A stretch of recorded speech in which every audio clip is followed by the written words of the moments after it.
tell it. People on the streets say Sabrina speaks. Tune into the show, she will let you know. Tell all your friends and family.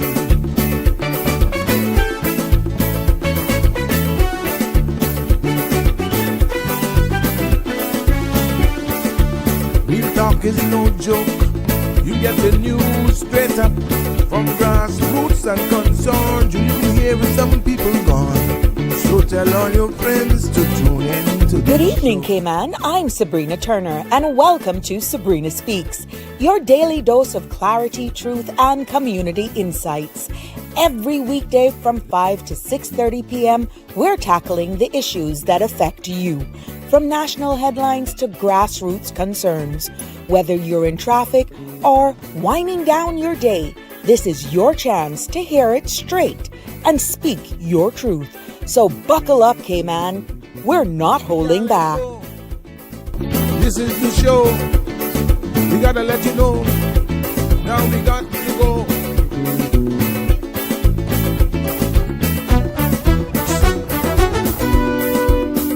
And now here's Sabrina.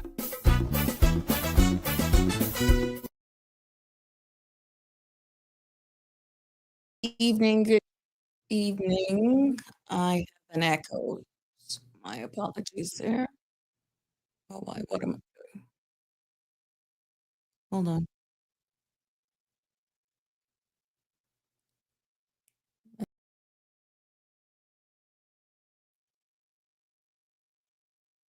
Hi, good evening, everyone. Welcome to this edition of Sabrina Speaks. I was having some technical difficulties, so my apologies there. So those links that I share may not be working. I'll have to do that over. Welcome to another episode of Sabrina Speaks right here on cmrtv.com. Please let me know if you're hearing me. Let me know if everything is coming across nicely for you. I'm making sure that I'm doing some stuff behind the scenes. But good afternoon, good morning, and good evening, even good night to our global family as well. Welcome back to another Friday episode of Sabrina Speaks, Voices of the Islands, Conversations for the World, and the podcast where voices rise, stories unfold, and inspiration takes center stage. I'm your host, Sabrina. Like I said, happy Friday. I had everything set up here. Thank you so much for letting me know that. Let me get some images back up here. OMG. Yep. It's the life of being what we do. Yes, yes, yes, yes, yes. And for all of you spooky people and going out there celebrating Halloween, I want to tell you to make sure you be safe on the roads this evening because we're going to have a lot of trick-or-treaters out. And there's a lot going on as well. So, yeah. Balika, thank you so much. Yeah. And yeah, I don't know, something's going on in the background. Okay, there we go. All right.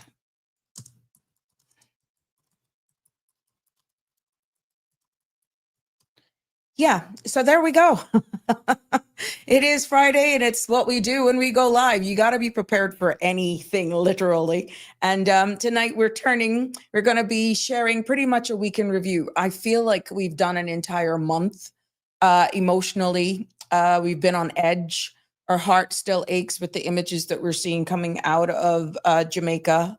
Unfortunately, we're seeing Cuba. We're now seeing some images coming out of Bermuda as well, our brothers and sisters over there. Not seeing too much about Turks and Caicos, though. So, but yeah, we're also going to be turning our spotlight this evening as well to the BRAC. And I may have to share a link with those guys again. Let me just double check something here, guys. So yeah, we're going to be putting our spotlight over there because some events are happening over there in the BRAC, put on by a very young Caymanian aspiring entrepreneur, and definitely getting on the ground and letting her showing her mark and what she's capable of. And I'm so happy to be able to help her and showcase her this evening. That's Samaya Rich over there in the BRAC. We have seen her featured here, speaks very well. But you may seen on my page over the week that I have been sharing and helping her promote her event. So yeah, I just want to make sure that I get these links over to my guest that will be joining me momentarily over there in the BRAC. So guys, that's a new link that was sent to you. So we're going to be turning our spotlight over in the BRAC, where young Kimanian Smire Rich will be joining us, and along with Mr. Miles as well, because it's in collaboration with the youth, just for a bit. But I'll also be joined about around 5:15 by Dr. Marzuka, and getting an update from him. You know, he's the representative for Jamaica here in the Cayman Islands, and he was one of those part of the delegation that visited Jamaica yesterday.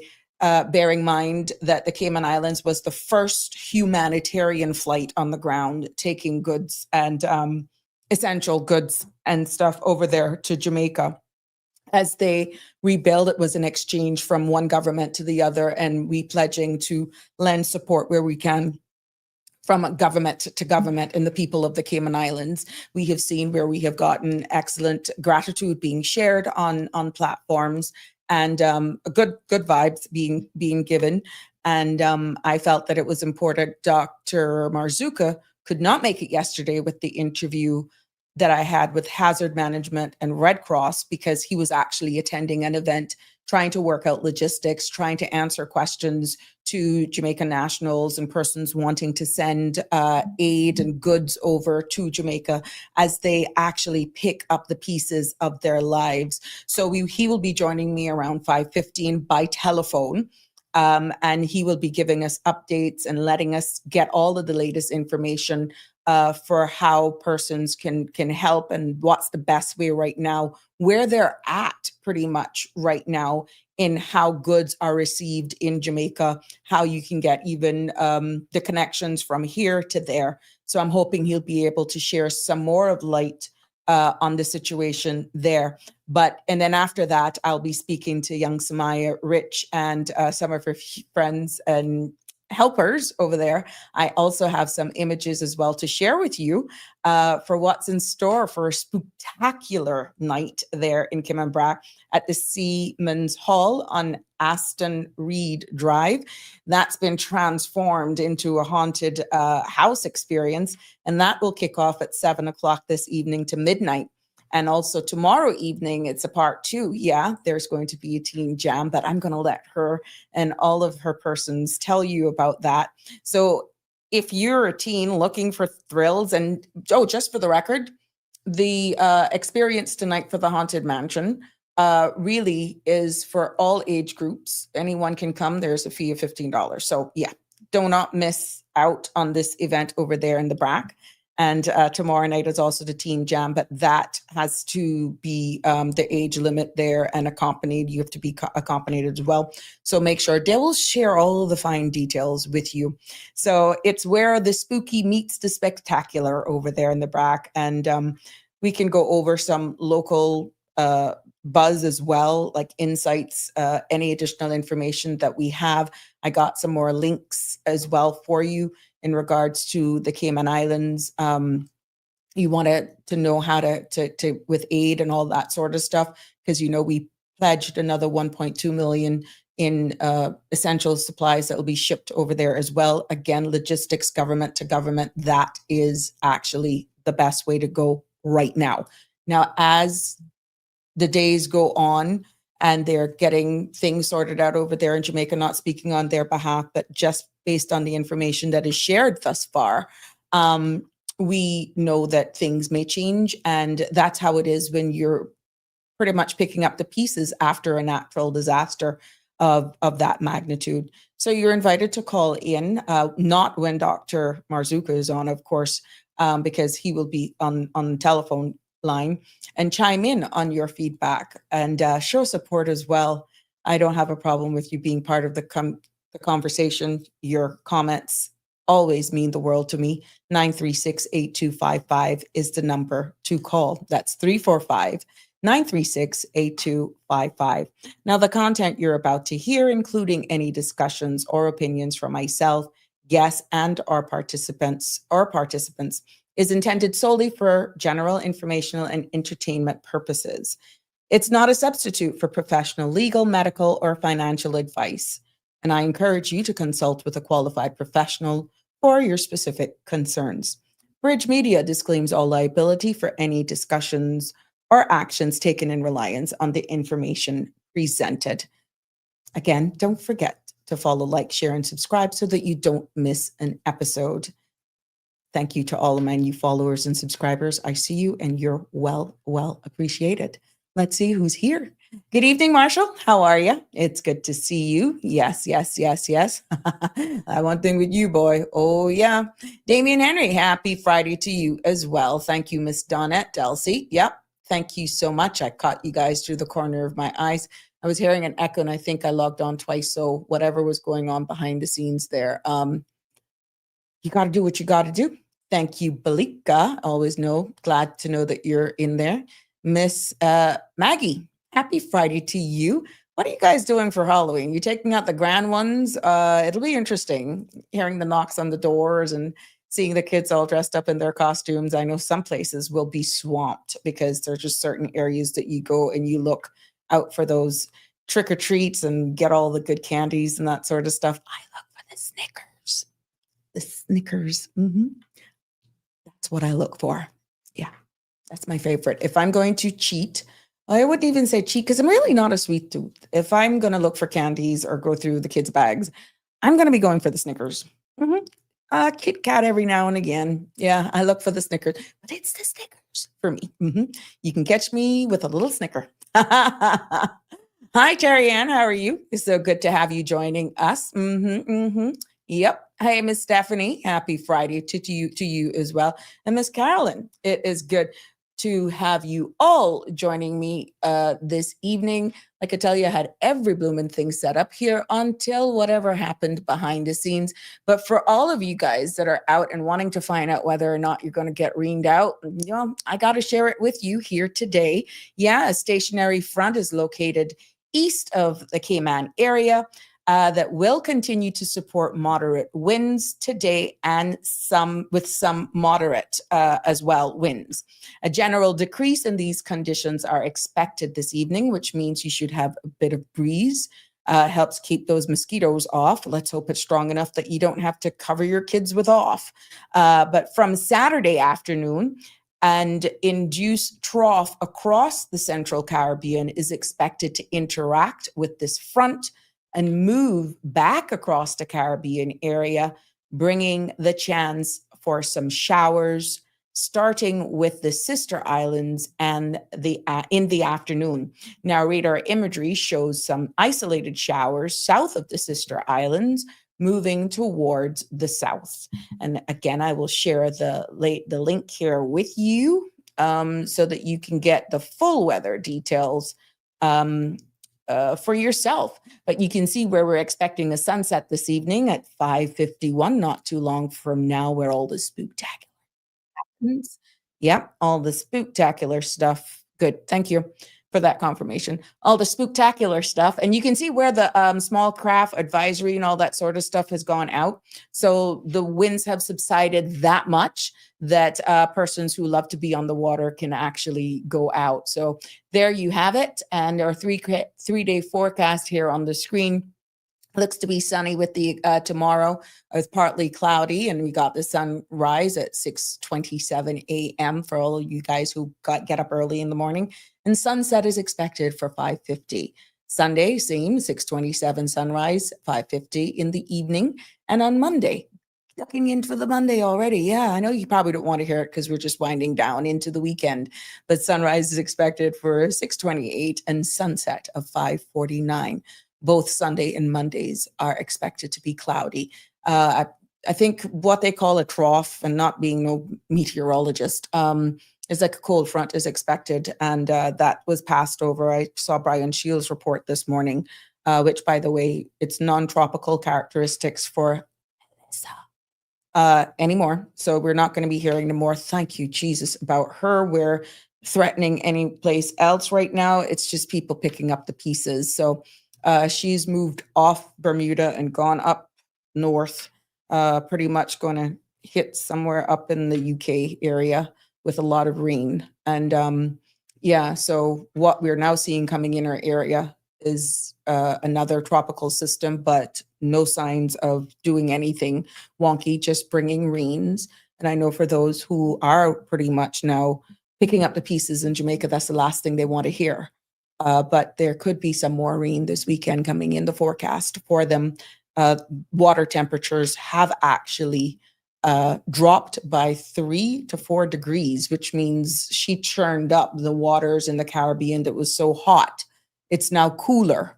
And based on Brian Shields' report, we are not expecting anything of another tropical system, tropical storm, hurricane. No, that's not expected. But we still have a month to go, as long as that may seem for those who have been severely impacted by this. You don't even want to hear the word rain or even anything about hurricanes. But yeah, we still got a month to go. So we got to just keep those people in our thoughts and our prayers, yeah, as we navigate this new life together.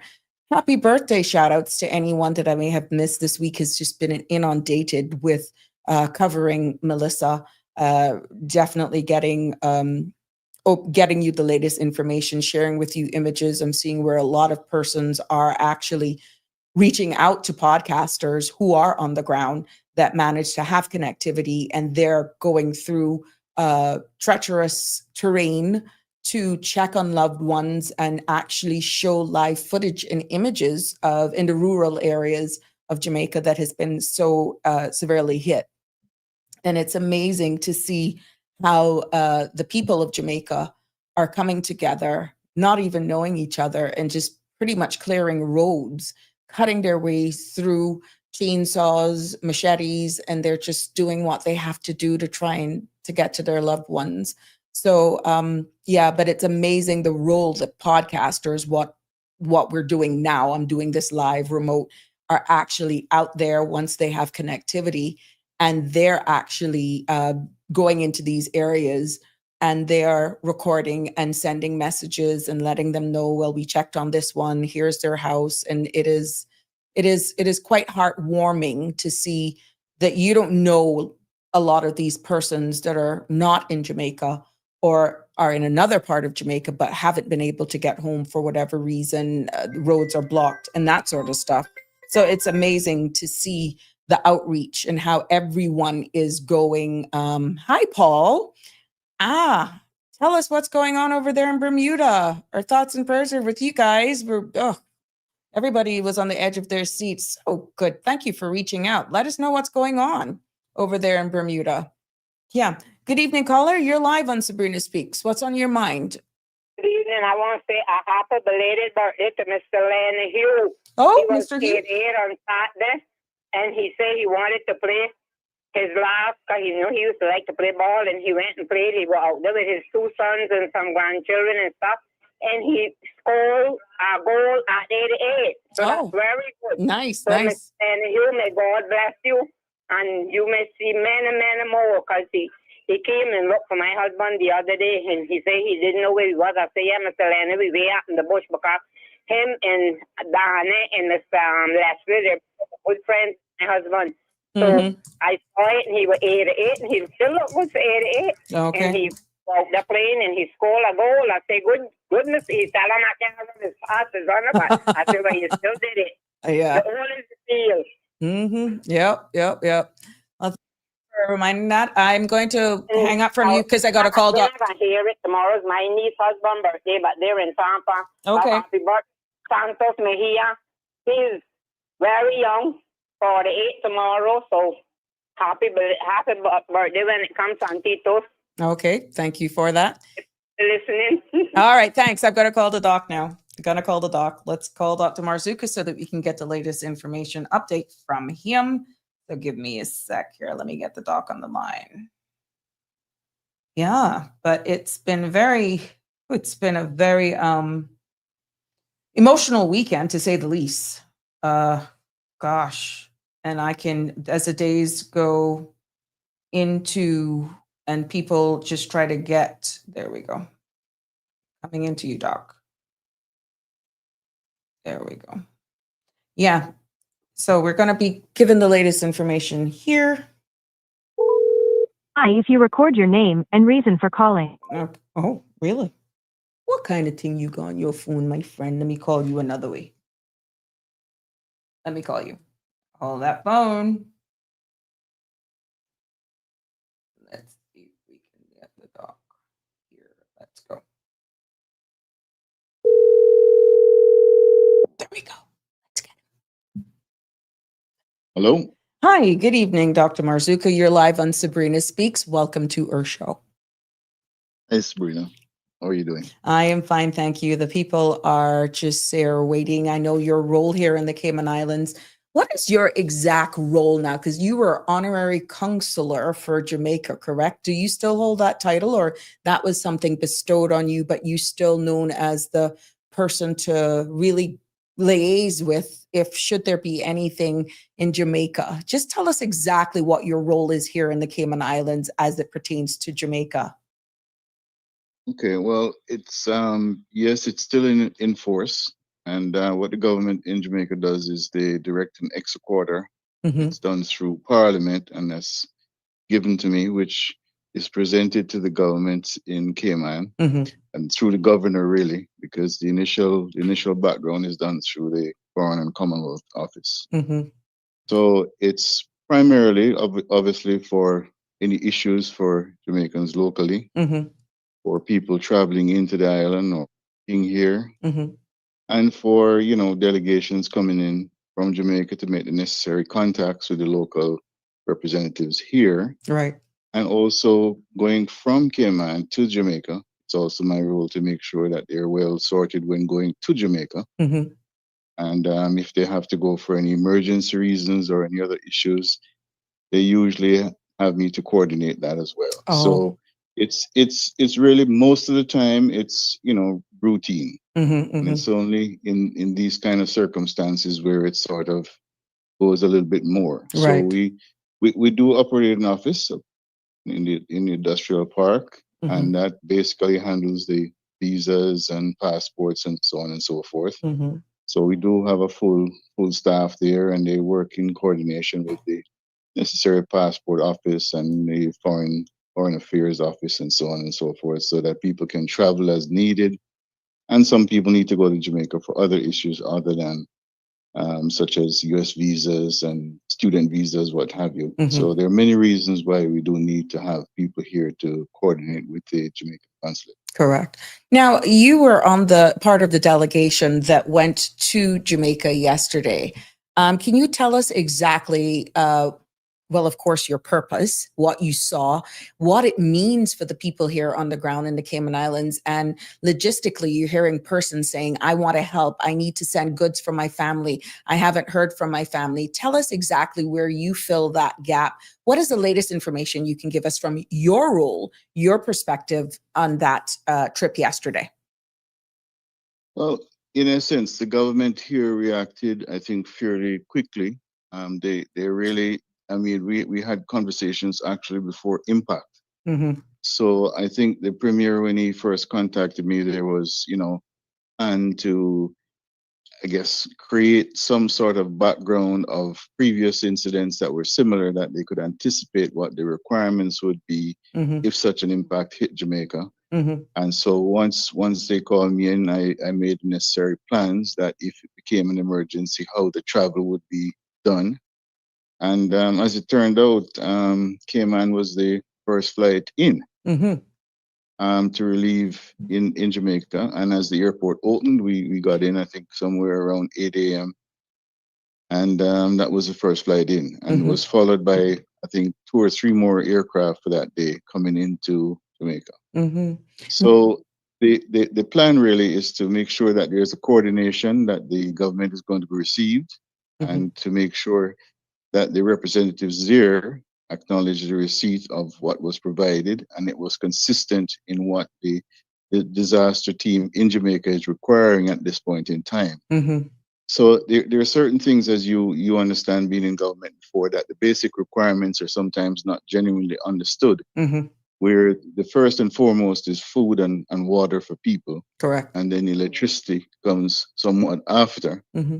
But it does need some other things to be done, and there will be the need for medical attention and the need for roads to be put back in, and create more communications So all of those things were badly damaged, but they can't be fixed in one day. Mhm. So while we traveled over Jamaica, you saw not much happening in the corporate area, which is the Kingston, St. Andrew area, and even extending as far as Portmore, very little damage was done. Mhm. However, on the other side, on the western side, there was severe damage. Mhm. And some of the older communities, that structures were not as, I guess, modernized as some of the other places, such as Black River, suffered severe damage. Mhm. And some of the buildings completely blown down, not just the roof, but the entire building collapsed. Mm. So those things will take some time. So if we were to send things down for one particular person or one particular building, it probably would not be a good time right now. We need to get the basic stuffs done first and make sure all the communities can be fed, they have water, access to electricity when possible, and then able to communicate. I know they mentioned yesterday at the press conference that Starlink was coming in to Yeah. provide, text messaging, not audio and not video, but text messaging. So And going back to also the old delivering, days of SMX text, as we know. well, so, yeah, exactly. And also doing some generators and large batteries with solar power to provide charging points within various communities. Mhm. So, Mhm. for example, in my home parish of Westmoreland, there is no electricity. So if you have solar power and generators, then you get your own, then that's fair enough. Mhm. But that's just for individuals or perhaps small spots. So what the government has to do is to find center points where people can come and get phones charged, and then some sort of internet connection where they can provide messaging to Mhm. people. Because there are many people there that we have not even access to this point because you just can't get there. Some of the terrain is mountainous. Mhm. There have been severe landslides, mud, just basically traversing the road, the Mhm. buildings covered. Right. So no one knows for sure.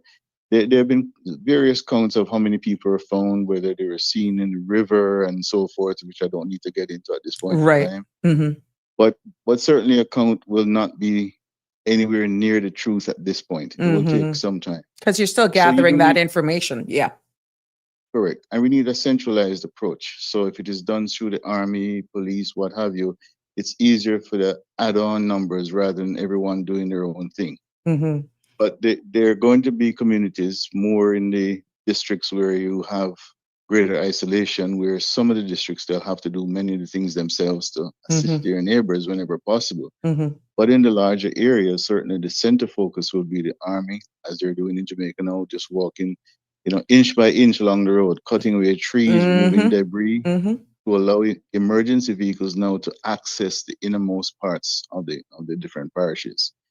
So you will be taking some time, and if you need to get something to your family, perhaps the easiest way is if you can get on the flight, you take it yourself. Right. Right now, the last thing in the world you want to do is to clog up the cargo system with things that are for individuals and not for general use. Mm. So I think hazard management here has been in coordination with their counterparts in Jamaica, and they've been given a list which I think is available through our website, and I think hazard management here has also been updated. Mhm. There are items on that list that are then centered, basically what is required now, and there a manifest is created, which is sent through to the central agency so they know what's available, Mhm. and then that is shipped in so they know when a particular cargo shipment comes in, what is in it, so they Mhm. can utilize it as necessary. Mhm. So you don't have large containers sitting on a wharf somewhere, which I experienced in 1988 in Gilbert, where we had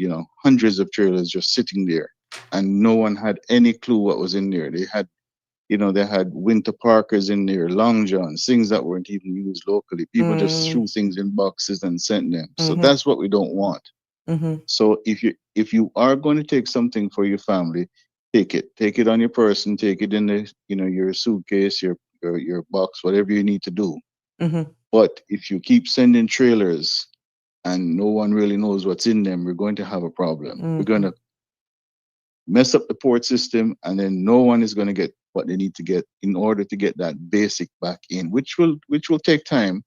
But I think we have to trust the government. They're leading well, and your support is great. You want to volunteer in your communities, create that network where you get that information back to your communities. You want to go home for a couple of weeks, 2, 3 weeks, and do some work. Mhm. Fair enough, Right. but don't don't try and just send things for no particular reason. Mm-hmm.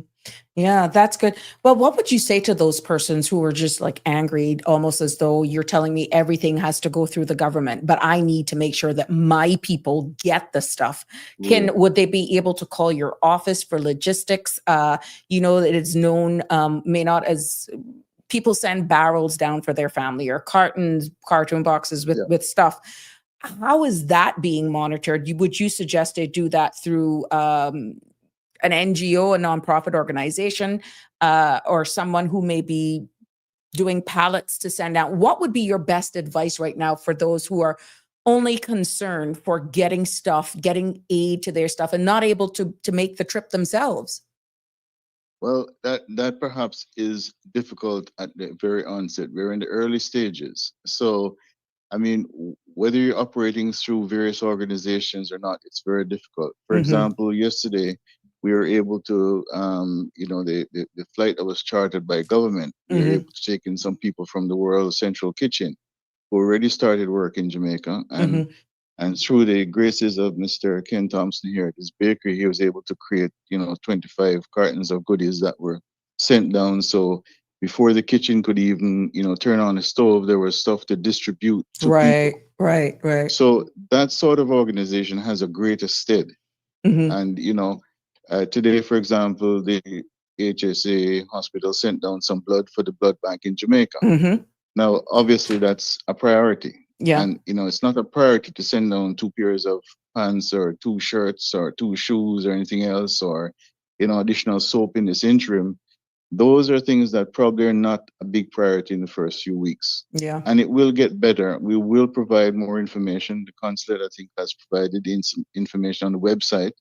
So if you go to the Jamaican consulate Cayman, you look on the website and we'll provide up-to-date information on that. You can just click on the link and see what the government in Jamaica is saying. Mm-hmm. And as we can then allow more things to go in, as they're going to try and reopen fully Right. the Sangster Airport in Montego Bay, which is not fully operational at this point in time, but they're certainly taking in relief planes at this point in time. So it's only And relief and planes various at this time in Montego Bay.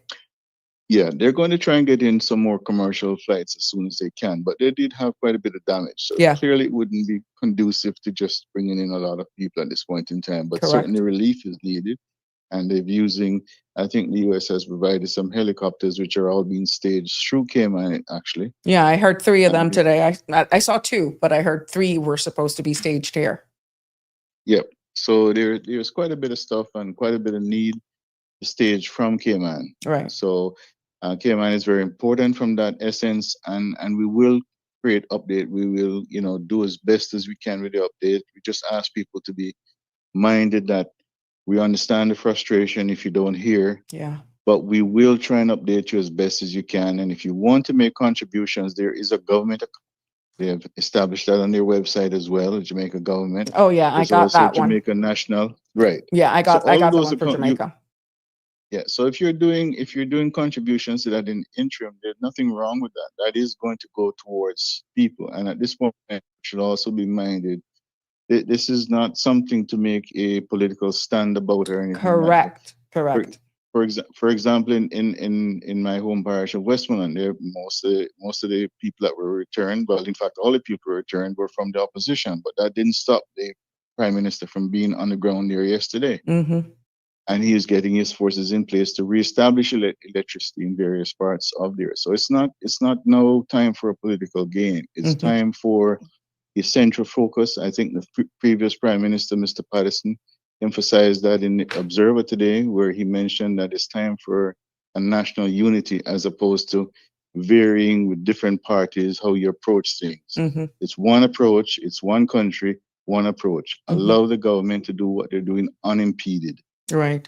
And as they establish communication, you will hear more from your families, and just try to put that into perspective. You want to take something down, maybe one person can take things down for 2 or 3 persons. Mm-hmm. So you can actually take it to where you're going, because communication and transportation are difficult. Right. So if you're going to send it to the airport and then it goes to the cargo there, where do you think it's going to end up at the Queen's warehouse, and who is going to store that? Mm-hmm. And if you send it to the port, like when Seaboard goes down, there's only so many boxes you're going to hold. Mm-hmm. So those are the things you should do. Okay. And I think if you allow the government to unfold in the next week or so, things will start to open up a lot more. And you'll have greater access then to people who can get to the country parts that in the first place were always a little bit more difficult to get to. In regards to even locally, we see where the Cayman Islands also Hurricane Melissa relief efforts, and I've got it up on here on the screen. I know you're on phone; you wouldn't be able to see it. Cayman prepared .ky/Melissa relief, and I'll also share that link as well. So again, what was done yesterday was really from government to government. And you've heard the doc already said, Dr. Marzuka already said how it works now, because commercial flights are now being allowed back in through Kingston, and Cayman Airways resumed those flights today. So they're not saying don't take for individuals, but you have to be able to take that on your in person. Right now, and that's the guarantee. Yeah. You don't have to worry about whether or not your family members will get it or not if it's done in that fashion. So any other information or phone numbers, let's say for your office, for the Jamaican consulate office? Do you know that off the bat? The same 9499526. That hasn't changed. We'll continue, and if needed, I spoke to the Vice Consul Lane Harris, and she's, I guess, looking to get additional folks to assist with phone calls coming in as well. Right. In fact, one of our staff members got stuck in Jamaica because of Melissa. Oh, so it's been very difficult I for, can imagine. A small group in the office to be, going back and forth answering and then doing the routine things that are also required. Right. So, but it will get better, and it's going to get better fairly quickly. In terms of being able to take things in. So the key thing is do not get frustrated. Right. It will get better. Good.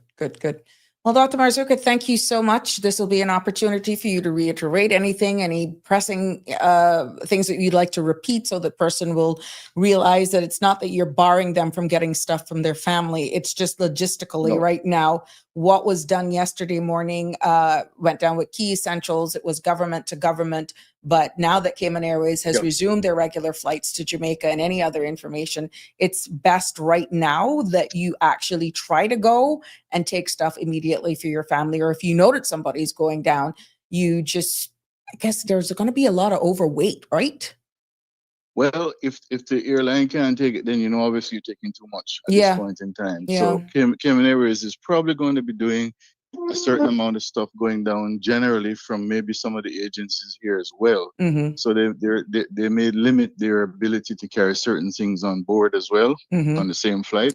So just try to be reasonable, get the basics as basic as you can, and you take that in and do as best as you can for family and friends. Correct.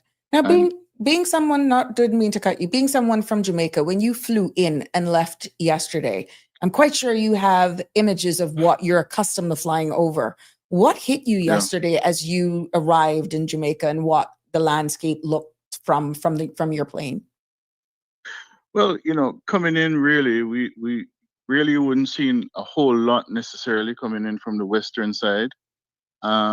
But it certainly got a whole lot better as you approach Kingston. And Kingston fairly looked almost normal, to be quite honest. The only thing different I noticed on the road is perhaps traffic wasn't as much, because clearly schools and so forth weren't running. Correct. And the buses weren't all over the road. So it was a little bit quieter.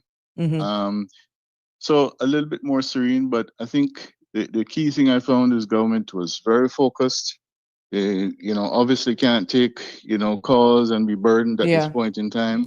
It took us, it took a lot of effort here just to get the one trip sorted out.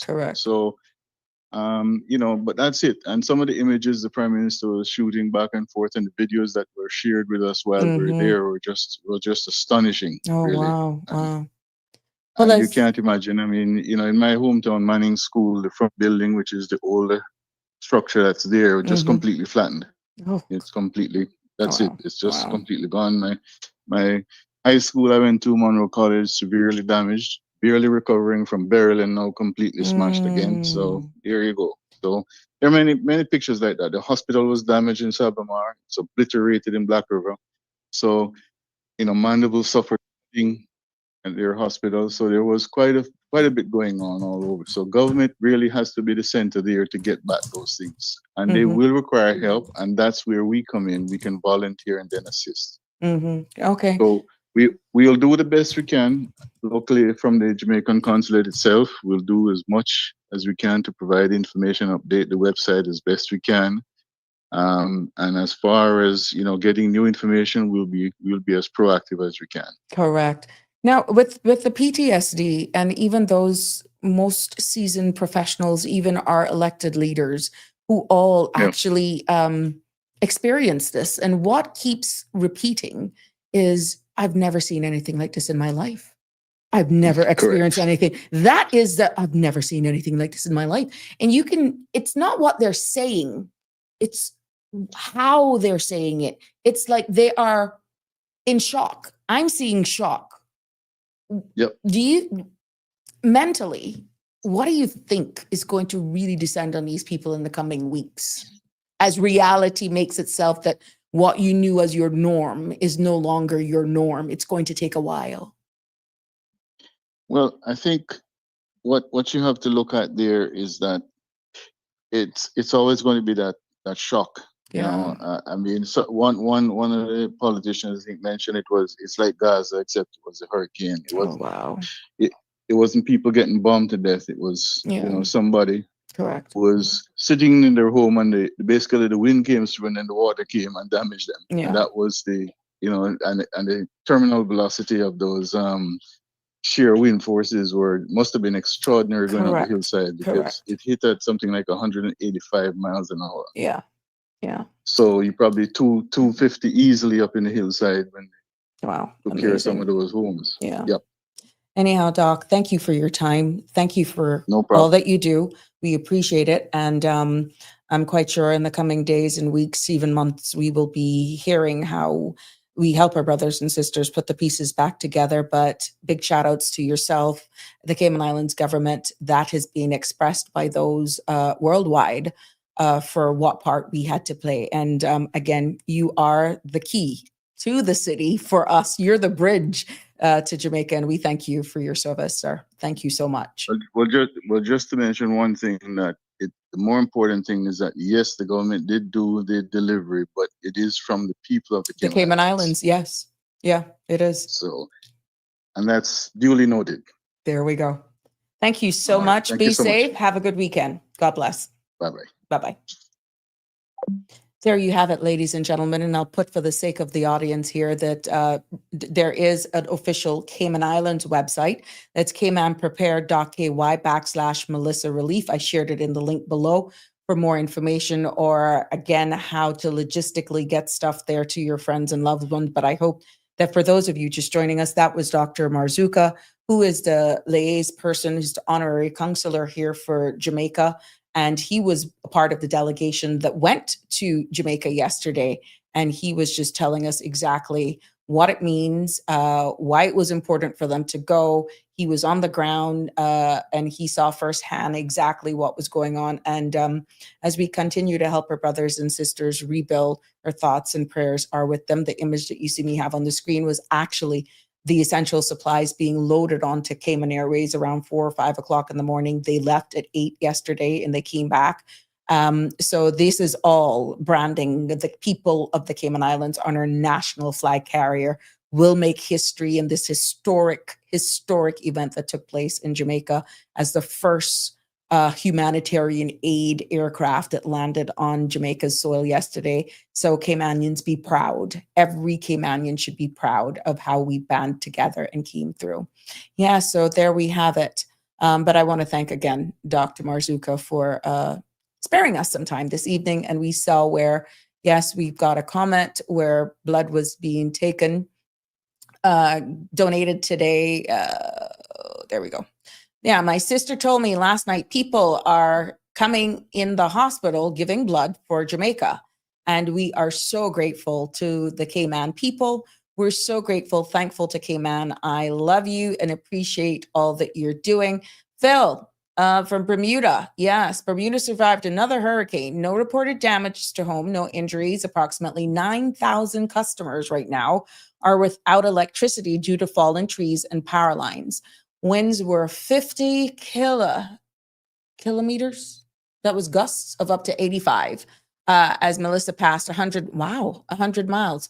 Those were some strong gusts, Phil, for the island around 1 a.m. in the morning. Oh, Lord. Yeah, I hate when they come in at that hour of the night.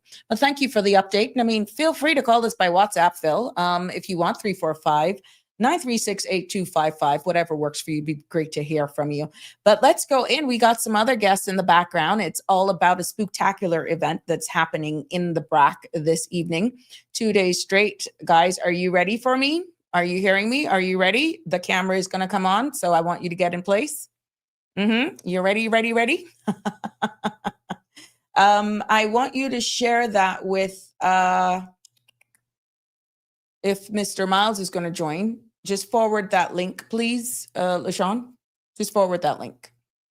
So I'm going to bring you in. Samaya, are you ready? Just shake your head if you are. Yeah. Okay, there we go.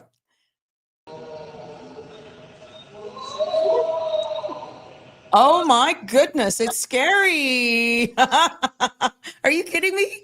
Good evening, Samaya. Welcome to Sabrina Speaks. Oh my gosh, are you on site? Are you on location? Yes, Mom, I'm outside of the haunted house. They're trying to turn on all of the animatronics, so that's the noises in the back. Oh, so tell us what's in store for this evening. I'm not there, but I'm excited for you. So this year we're kind of turning it into. Mr. Sean, we can say what the music is. So inside the entrance, we're gonna have it kind of like with the frills dropping down so that they kind of get confused which way to go, and then they have to go around. So we did it sort of like a maze inside. Uh-huh. Now don't give too much of your secrets because we want to surprise them too, right? Yeah.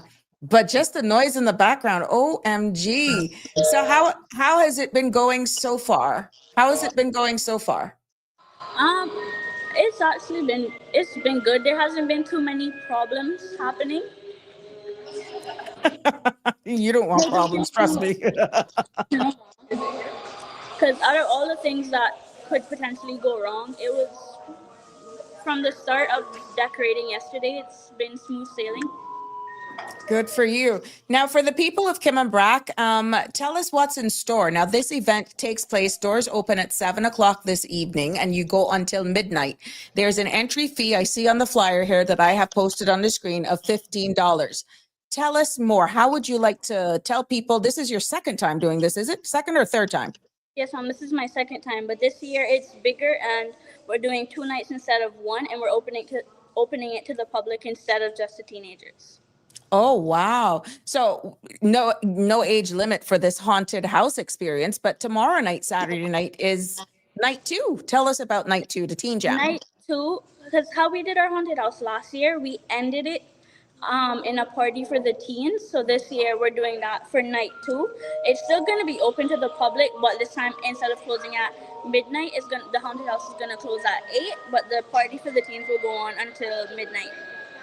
Okay. Now I see on your flyer here, again, both nights are $15 entry fee and chaperone. So for the Teen Jam, I'm assuming there's an age limit. Can you tell us the age limit for that?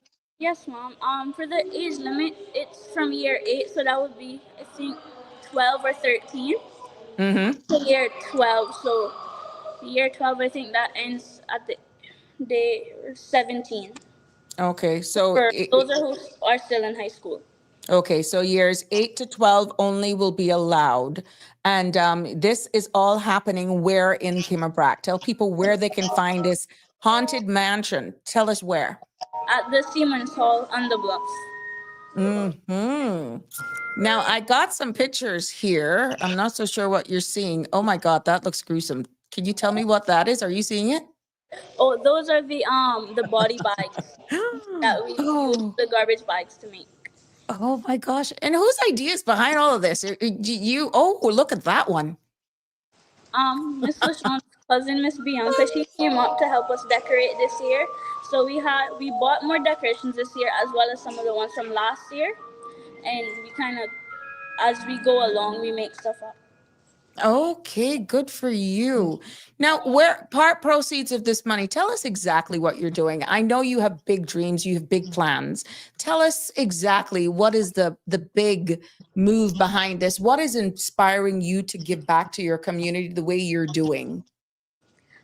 Well, for me, there's not very many activities for us to do here on the brat for the kids, and if it's for the youth, it's mostly for like the children and not the teens. Mm-hmm. So, and I know that they like the teen jams every once in a while, so I do that to Mm-hmm. give them something to do. What do you see in the future for yourself, and how you will continue to actually contribute to the Sister Islands? And that includes Little Key Man. Um, The sky's the limit for you. the foundation that I hope to create, Mm-hmm. it's a non-profit, so every time that we whatever money goes into it, we use that for other events that we do, Mm-hmm. and then hopefully by the time I Mm-hmm. graduate, we can use the money in to help someone with school. Okay, there we go. So again, you have it for all of those persons, and I know I got a big fan base over there in the BRAC, and so does Samaya.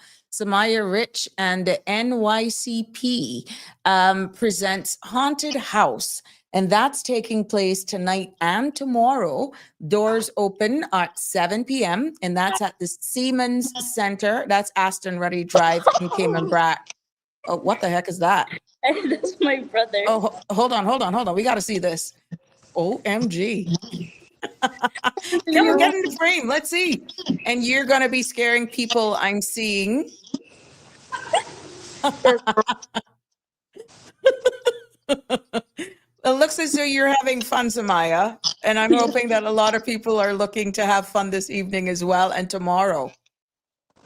Yes, ma'am. Yeah, there we go. Thank you for that sneak peek. Ah, so as we were saying, food will be on sale by the NYCP. That's the young. Tell us what the NYCP means. National Youth Culinary Program. Thank you. Ano gabi, haven't chicharong too? No. I know somebody's listening and they want this chicharong. They want this blueberry chicharong. But yeah, that is so good. I'm so proud of you guys. And tonight again is open to the public. That means all ages can attend. $15 is the entry fee. The doors open at 7 p.m. We also have a family pack as well. So if it's a group of 3 adults, you can get in for $40. Oh, nice. So you got you go, girl. You got package rates there. Good for you. For the children, if it's 3 to 4 children, it will be $30. Is it? $30. Okay. All right. Anything else you would like to leave with us? We got a caller online. So before you answer that question, good evening, caller. You're live. I don't eat my chicharron from Hurley. Oh, you eat it? I got my chicharron and I just I couldn't eat all of it right down by me. I don't eat it from Hurley because it didn't want to tell me none. I don't eat it. Do all about that. I told Jamo that I won't get it at this right down by me. I told Jamo Turn down your get TV. it, I won't get it from Hurley and I don't eat that. Yeah. I listen. Yeah. Thank you. Thank you. There we go. So you have some fans here for that group where they're really wanting to taste. There's a big feedback here. That they're wanting to taste your pork. So any closing final thoughts? I know time is winding down that you're going to get your event started. What would you like to leave? Any sponsors you would like to shout out? Any persons who, you would like to say thank you to for making this event possible? I would like to just end by thanking all of our sponsors because without them, we wouldn't have been able to have this. Mm-hmm. We have quite a few sponsors this year. The Department of Tourism, Ministry of Tourism, I should say, Mr. Gary Reddy, we thank you. Nicholas DaCosta, his ministry. We have Kemenite. We have Home Gas, Kikerno's Marketplace, to Mr. Mosca Colonel, thank you so much for your sponsorship. There's a long list of sponsors, so we thank you, thank you, thank you. We thank you guys for all the sponsorship. There's a long list, so once this event is over, we will put out a proper thank you for Yeah. but we appreciate it. It's second year, and this year is very big, so we forever grateful for the sponsors. Well, definitely the buzz is in the air. You guys got an entire hour left to get last minute stuff ready. And I'm quite sure that persons are looking forward to this event. And kudos to you guys for putting this on. I wish you all success. And like you said, without the sponsors, it wouldn't be possible. Congrats. Thank you. All right, thank you. Thank you. Thank you for sparing the time. Bye. Have fun, guys. All righty. There we go. Let's kick them out. Oof. Oh, so there you have it. You see the young people. You see what they're doing over there in the BRAC. Look at these images. That is our youth. That is our youth putting on clean fun. It's Halloween, and they're doing what they can do to entertain themselves. Again, all with a foundation that Samaya Rich is trying to build over there as a young person herself. And she has a vision. She has a plan. And to see that she's doing this and making a stand for her community, I applaud her. I also thank all of the persons who actually believe in her to make events like this possible. All of the corporate sponsors to government who support her, I want to thank them. And for the Young People's Culinary Department, you know, Mr. Miles, Mr. James Miles were on here yesterday, and for all that they do in giving our youth a chance, to everyone who is a nugget and a gem in our young people's lives, we want to thank you for all that you do, because it gives these young people an opportunity. It gives them a chance. And, you know, you are pouring into our future. And somebody has to give them a chance. Otherwise, they can fall very easily along the wayside. Yeah, so it is what it is. So again, for all of the people in the BRAC, thanks to Samaya Rich and the NYCP presenting Haunted House. And that's taking place at Aston Reed Drive in Kim and Brack. That's going to be at the Seaman Center. The doors open from 7 o'clock to midnight tonight. Entry fee is $15, and it's open to all ages. There will be food on sale as well, and those proceeds will go to help putting back and getting this foundation off the road, off the ground. And it doesn't just end tonight; it goes in tomorrow night. And as you heard Samaya saying, tomorrow's night there's going to be a night 2 Haunted House Teen Jam. Food will also be on sale by the NYCP. And this is for years 8 to 12 only, is for the Teen Jam. Okay. So even though the doors will open at 6:30 tomorrow evening, the Teen Jam will kick off at 8 o'clock.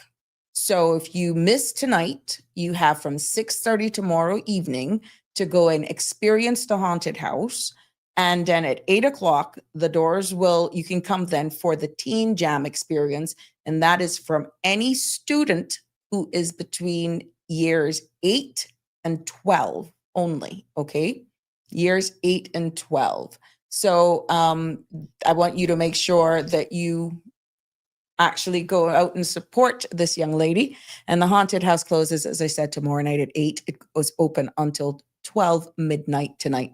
For more information, 924-1861 or 917-6306 for more information on this event. We want to wish them all the best, all the luck. And yeah, there we go. So for those of you who are still sticking with me, happy Friday. Welcome. Here's to a beautiful weekend. We know it is Halloween, whether or not you are into it. The kids are. They love dressing up in their costumes, going out for candies. And I want to please remind persons who will be on the road this evening, tonight, to be careful. There are some subdivisions that are, of course, off the main. but we know up there where Miss Heather is across from Savannah Estates, Miss Heather Bodden's area, that is usually droves of cars, both sides of the road. Police is needed there to assist in directing traffic. I'm quite sure this year will be no different. We want you to drive with extreme caution when you're going through this area, understanding that a lot of young kids will be on the road, a lot of families as well. It's no different within Webster's estate as well. Usually those areas attract a lot of crowds every year for this event.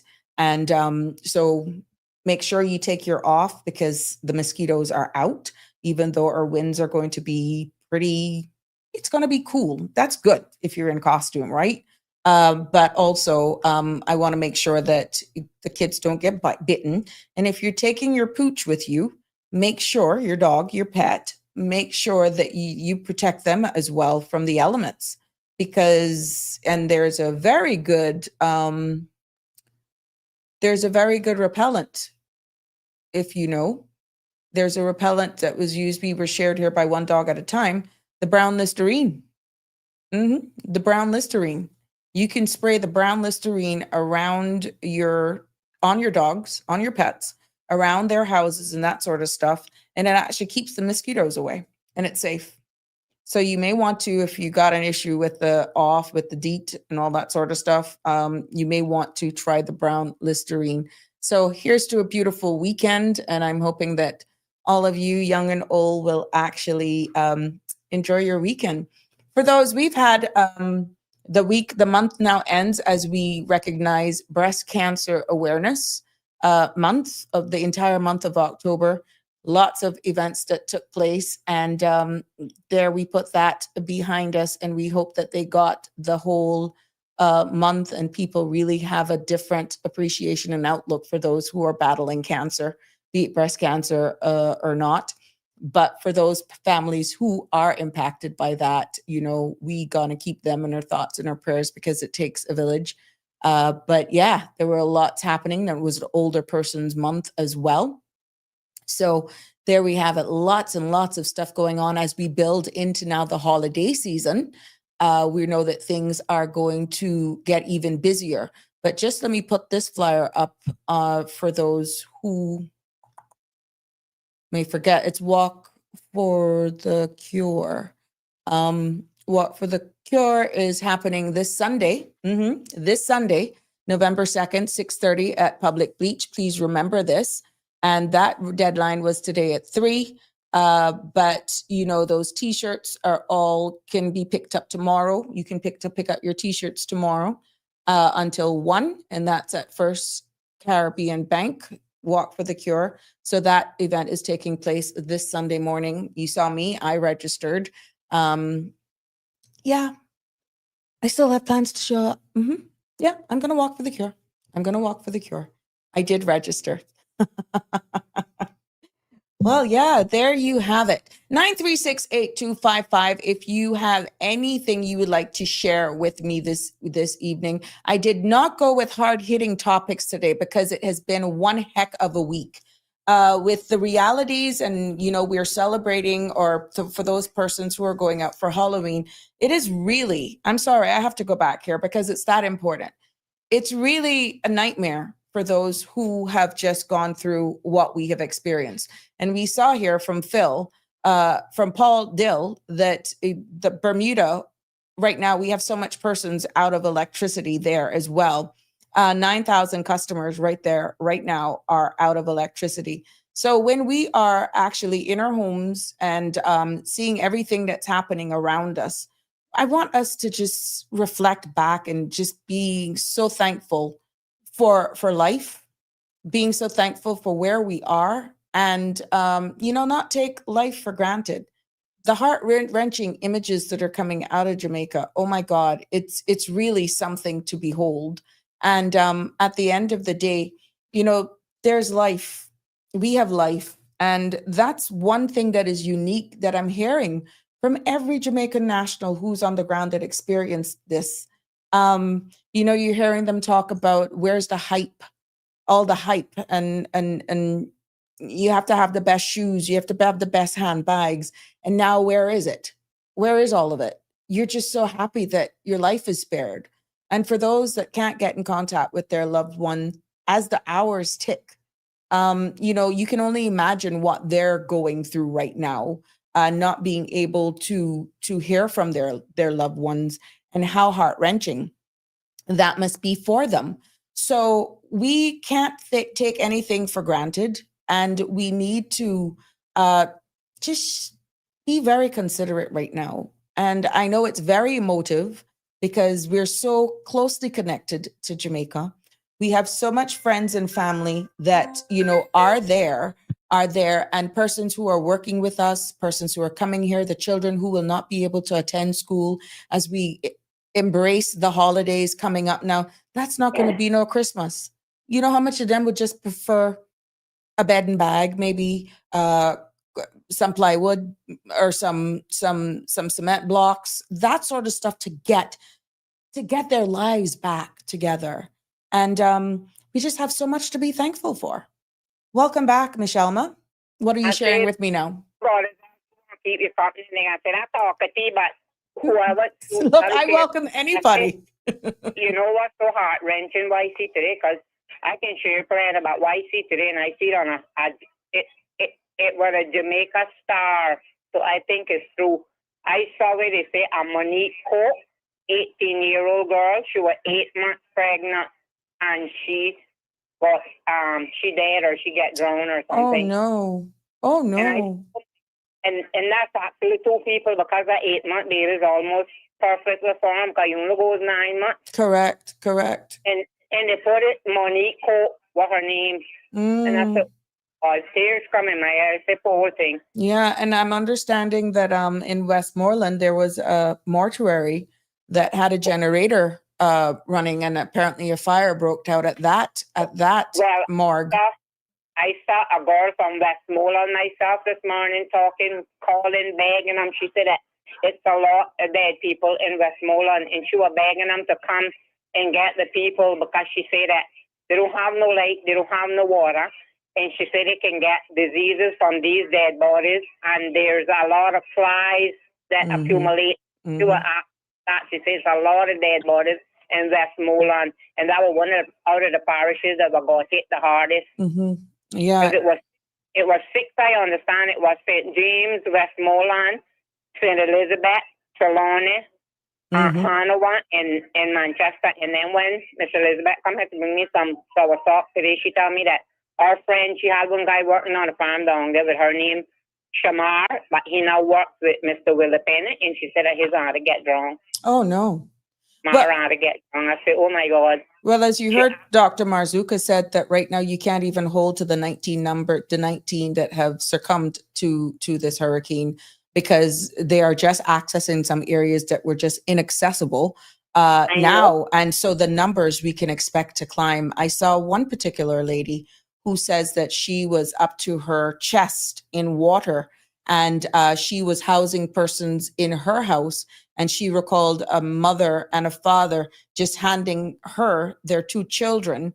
And then when asked where were the parents, she said, I don't know. And the kids were then playing with her daughter.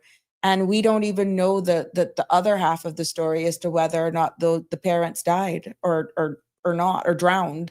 So, and then I talked to another Jamaica friend that I have at Foster's today, and she told me that one of her, she was telling me about, because I was asking her about Tamara. That's my one that I tell you that is my best friend.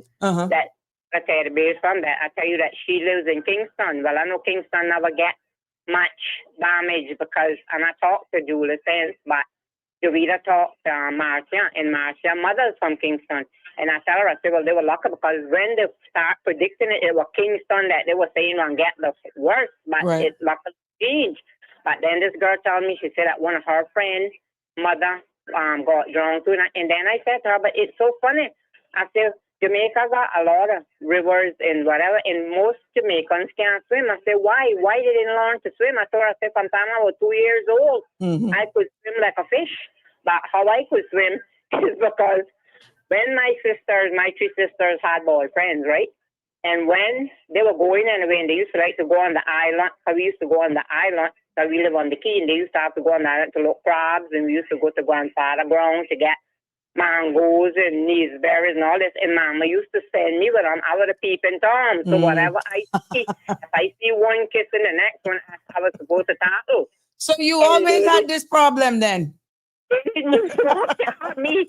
And what they done, because we used to have to go out in the door when they go into one place named the bar was named Blue Whale, but they used to call it out the channel, but that's where you had to go out to go in the doors, right? And just as they got out that channel, they would tap me out and say swim or drown. And sometimes I would go down to the pond showers and I would come back up calling like dog and crying in my eyes right now, and I'd be telling them, I can tell Mama to drown me. I can tell Mama to drown me. And they used to swim or drown. And just before I call it that, and they used to make sure that I couldn't grab onto the door, because they used to have doors. And when I go and tell Mom, and then Mom used to tell them, yeah, well, on a plane smart, well, then I'm not going no way. And anyway, that they went, I would handbag, or they bodyguard. I had to go in. If I see one hug, the next one, I will tell them, I will tackle Taylor. And that's how I learned to swim. But I like it because I learned to swim. I think swimming is a good thing. Because I saw one man, the car was underwater, and the car was going to go down. And he had to get this box food. But he can't swim, but he climbed out of the car window and was up on top of the car. But then he bought food, man. And he said he never eat the whole day, but he wasn't go down with that food. But then somebody went and salvaged him because but then that's another thing too, Sabrina. If a person can't swim and you go to try to save them, sometimes they could drown you. Because I remember when the two dummies, when I was staying at a person when I first come up, I was 9 years old. And them two dumb mutes that he had right out there by way Royal Watley's when he had the blowholes out there. Remember that? I remember. Yep. I used to go down this blowhole to bed. Before they built up. Send them with me.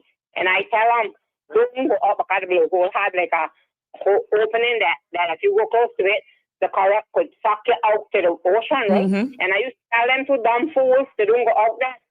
I said, because if I'm going to go out there, I ain't going out there and he ain't drawing me.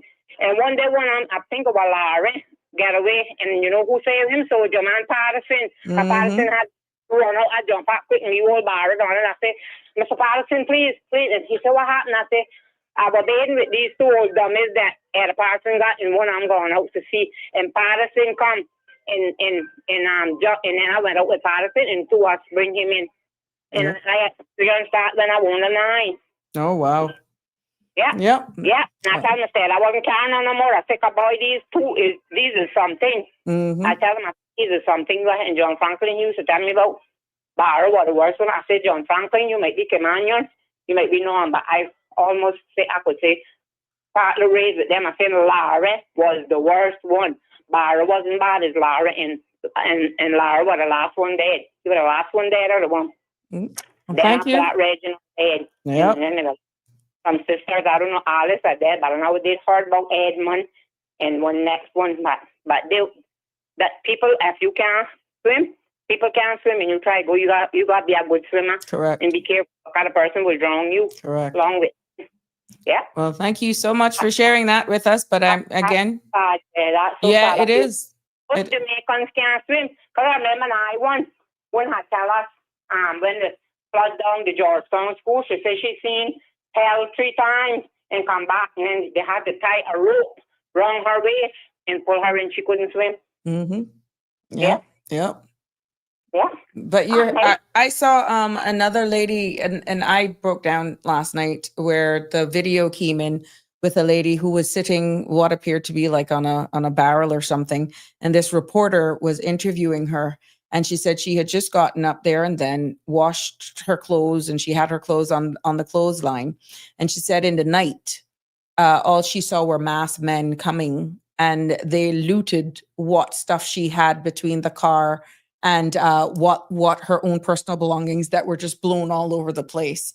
And you could see the lady was losing it. She didn't have a house now to protect her personal belongings. What remained of her personal belongings then were looted by masked men who came and took their stuff away. And she's like, oh my God, she literally saw death in the front of her eyes. So, I mean, for what these people have endured just by the wrath of Mother Nature, and now they are actually fearing for their lives because of persons coming in and taking their what they do have remaining. It in itself is another turmoil on their mental state, and it just shows what they're actually exposed to. So it's really heart-wrenching, Shelma. It's heart-wrenching. And then I gone back. I don't know if it's true, but I saw this man. I don't know whether the goat was for the man that caught the person, or it was somebody else that come up on him and caught him stealing it. But it was a young little goat. I would say like not quite a kid, but little older than a kid. But it wasn't like a real big mature goat because they used to dry goat. But anyway, I guess it was good eating, and I figured he was stealing it to eat it. I don't know, but anyway. He had the goat by the rope around his neck, and he had his hand winding up in the rope. And this man was in front of him, and the man said, you thought there wasn't, you get catch, he said. You thought there wasn't a catch you. And then the guy sing out, I borrow him. He said, we were going to bring him back. I said, boy, they could. I said, he was probably going, but I didn't need him, but he said, I borrow him. The man said, yeah, catch you. You thought you wasn't on cat. You said, I borrow him, I'll bring him back. He was probably bring him back, bring him a plate of food. There was a load of water outside. I was saying he could have used the excuse and said probably he couldn't swim and he used the goat to get, like ride it, but then he couldn't even ride out the goat because the water was high on the goat. Oh my goodness. Him and the goat would have got drunk. So I say, boy, I tell you, some people and then some and done out the stealing. No, yeah, sir. Yeah, it is. It's something. Yeah. That way called Al Capone's, no, sir. Oh, wow. Capone just a gym, but the two biggest thieves, If they call you that, you're good. Oh, my goodness. Yes. Thank you so much. There we go. Shelma, definitely keeping my company. Arthur, hi from Vero Beach. Thank you for joining me. Hoping you're still with me. How's Halloween over there? Kids in the neighborhood? Yeah. But as Miss Lucille, my apologies. Yesterday, I did post your message. I didn't get to read it. But for the people, all will get some of what is going there for everyone assistance at the moment. Yeah, we're hoping that at the end of the day. Hi, Miss Rose. How are you? I hope you're doing well, my love. Miss Shalma, it was not too much swimming in Jamaica. It was wash away. It was no chance of swimming. I cannot talk too much. I cannot see. Oh, okay. Yeah, we noticed that there are a lot of persons in Jamaica that can't swim, and that's an island surrounded, but there are quite a few Caymanians as well. I understand, maybe not as much, but based on size, that can't swim. But what I also learned as an adult is that it's even harder to swim in fresh water than salt water.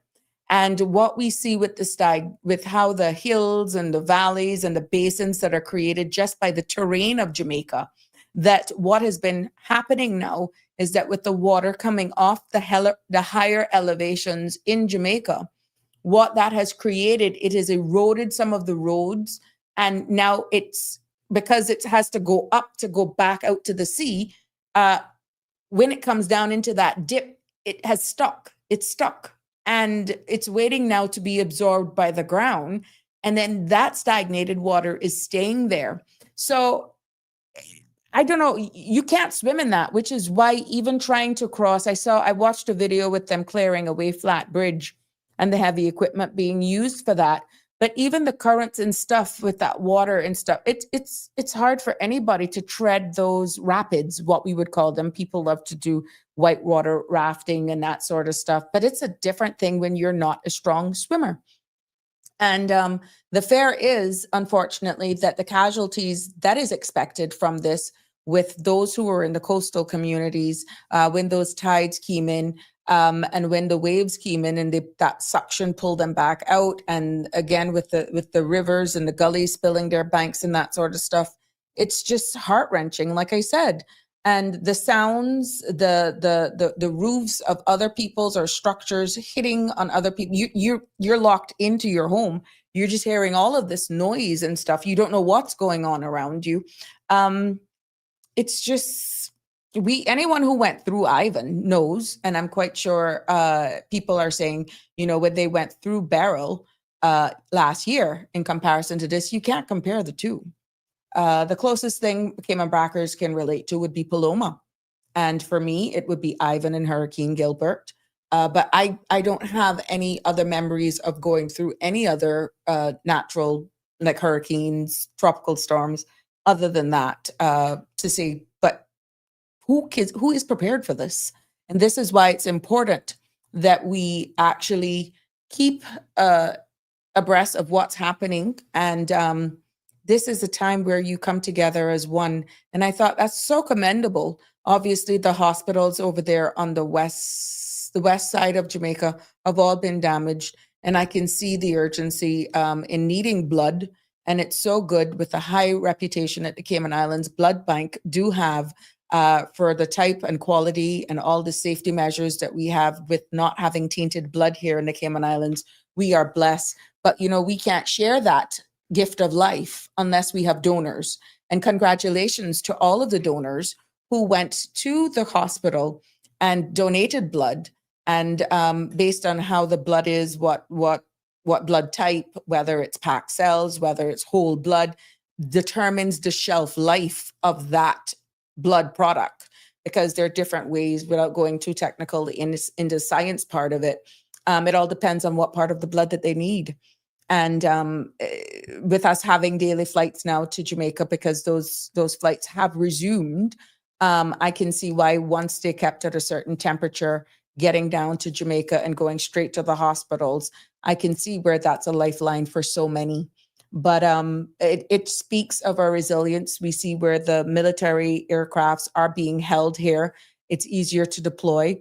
You can imagine with a 45-minute flight away, if they're not going to be on the ground, be it dropping supplies, and the type helicopters that are being actually staged here, it is said that they are equipped to drop supplies down into areas that can't be accessible by vehicle or otherwise, that is only by air.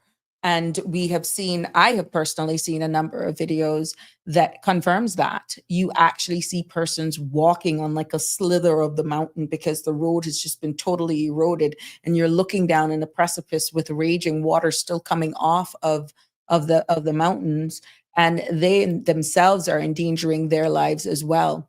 So as the days go by, alternate routes are being sought. I'm seeing people with makeshifts, what people in Honduras would call canoe or a dory.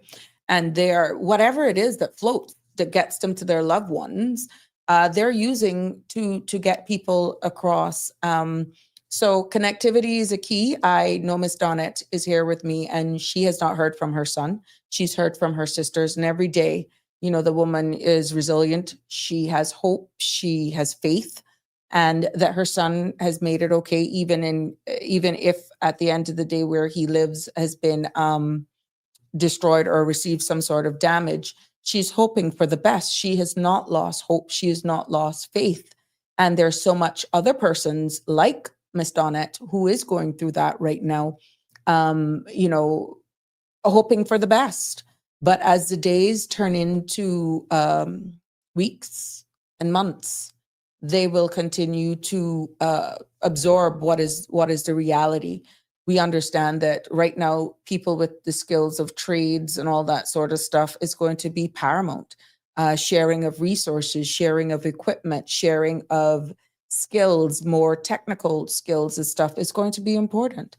And it's going to be hard to say, well, this one, let me deal with this one, let me deal with that one. It's almost like an analysis that you have to look at those pressing infrastructure, your law and order. That's where your police and the soldiers come into play. So your police and the soldiers, that is connectivity with communication. That's going to be paramount of importance. Then you're going to look at your healthcare, and then you're going to look at food. So those are the 5 basic things. And of course, because one side of the island is still operable, where banking shops are and hardwares are not as badly damaged as the west side. Thank God that they still have that part of the island so that the money can continue to circulate in their local economy. So even for those persons who wanting to send wire transfers down and that sort of stuff, I'm quite sure if you go to your remittance services, they will be able to tell you what locations are in operations or not, what banks are operable, and all of that sort of stuff to determine how you will get funds and monies to your loved one. But that's why it's good to keep abreast of your local channels. For the amount of information that is coming out from the government, they're pretty much holding daily, sometimes twice a day press briefings. And I heard Minister Vaz, who's responsible for transport and stuff, he became very, he was insistent that the airport got back and up and running, understanding from a national perspective. I heard him literally say, with all due respect, I don't want to hear about painting of any runway. I don't want to hear that there's a gaping hole in the season right here. Just pretty much enclose it, open the airport. I see that. I felt everything that he said, because it was more than just the operational arm saying, this is what we have to do. This is a national emergency. Can planes land on this runway if the lines are not painted under the circumstances that we are in right now? Yes. What's the problem? Hold your painting. People are not worried about painting of lines right now. We just went through historic hurricane. We need to get supplies in here. We need to have this airport fixed. I don't want to hear about painting of lines on an airstrip when we have aid that needs to come into our country. We need to get people out. Don't tell me about that. So I heard that in his voice as a leader, as an elected leader, and having to really separate. Now that was operational versus elected arm speaking there, that was captured in live. And that's as frustrating sometimes as it can get when you see the operational arm and the elected arm actually trying to deliver for the better good of the country. In this case, he had to say it. It is a directive. In other words, it is an order. This is what I am saying. And I'm not saying this because I am with this color or this party. This is a national importance. When he said that, that hit home. Get all of your politics aside. This is of national importance, is exactly what he was saying in the most diplomatic way he could say it. And I understood exactly where he was coming from. Sometimes you have to just get all of that out of sight and look, because I think there were 9 gates that were being affected, and just 1 gate was impacted by this compromised roof. And they were pretty much saying, no, we can't open up this wing of the airport because of that 1 gate area, but yet 8 would have been fine. So it's quite interesting to see the need and understanding where it's best if we all work together in unison for the greater good of all. And it was quite interesting to see how that played out. But yeah, it's the gift of life. That's blood. So when you look at moving on in the days to come, we know that the Cayman Islands government has pledged, and they will continue to send relief down there in the estimates of 1.2 million, and more supplies left again today, as confirmed by Dr. Marzuka, who's the representative for the Jamaican community here in the Cayman Islands. And what he actually explained is that everything that is being sent right now to Jamaica is based on what they are asking for. Government of Jamaica to government of the Cayman Islands. There was a caller on Sandra's show this morning, and I was happy. I applaud that caller. I don't see them commenting, but I'm assuming a lot of the parents are out with their kids Halloweening, trick-or-treating. There's a lot of stuff going on here this weekend. People were asking for lowered rates to Jamaica during this time, and the caller actually explained that there are a number of parts of airline tickets that actually make up the whole cost, and the taxes for Jamaica that is set by that country where Cayman Airways is going has nothing to do with Cayman. Cayman Airways do not control the taxes asked of by that country. So even if, for example, and I'm paraphrasing here, even if the tickets are for $99, Cayman Airways tickets are for $99, when you add on the taxes of that country, that's what skyrockets a ticket. So unless those taxes, which is a revenue for that country in which Cayman Airways is going to, is lessened, there's little to no control over how much lower Cayman Airways, in this case, can go with their fees. So when the government is speaking now for those persons saying, I would want to go, but it's cheaper for me to possibly send the stuff down by someone instead of me having to pay for whatever the ticket prices is now to Jamaica.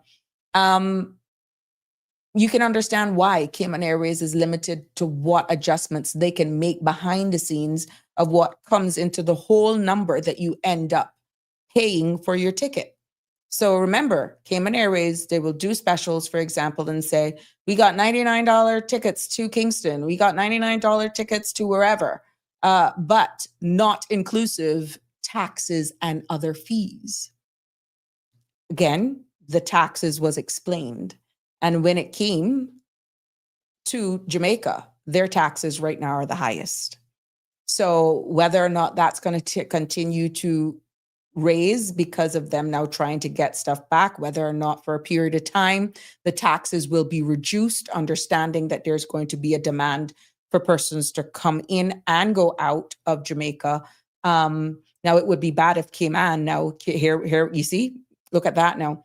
What if it was a case now, because we could see demand of persons coming here under humanitarian purposes, what would be the case there?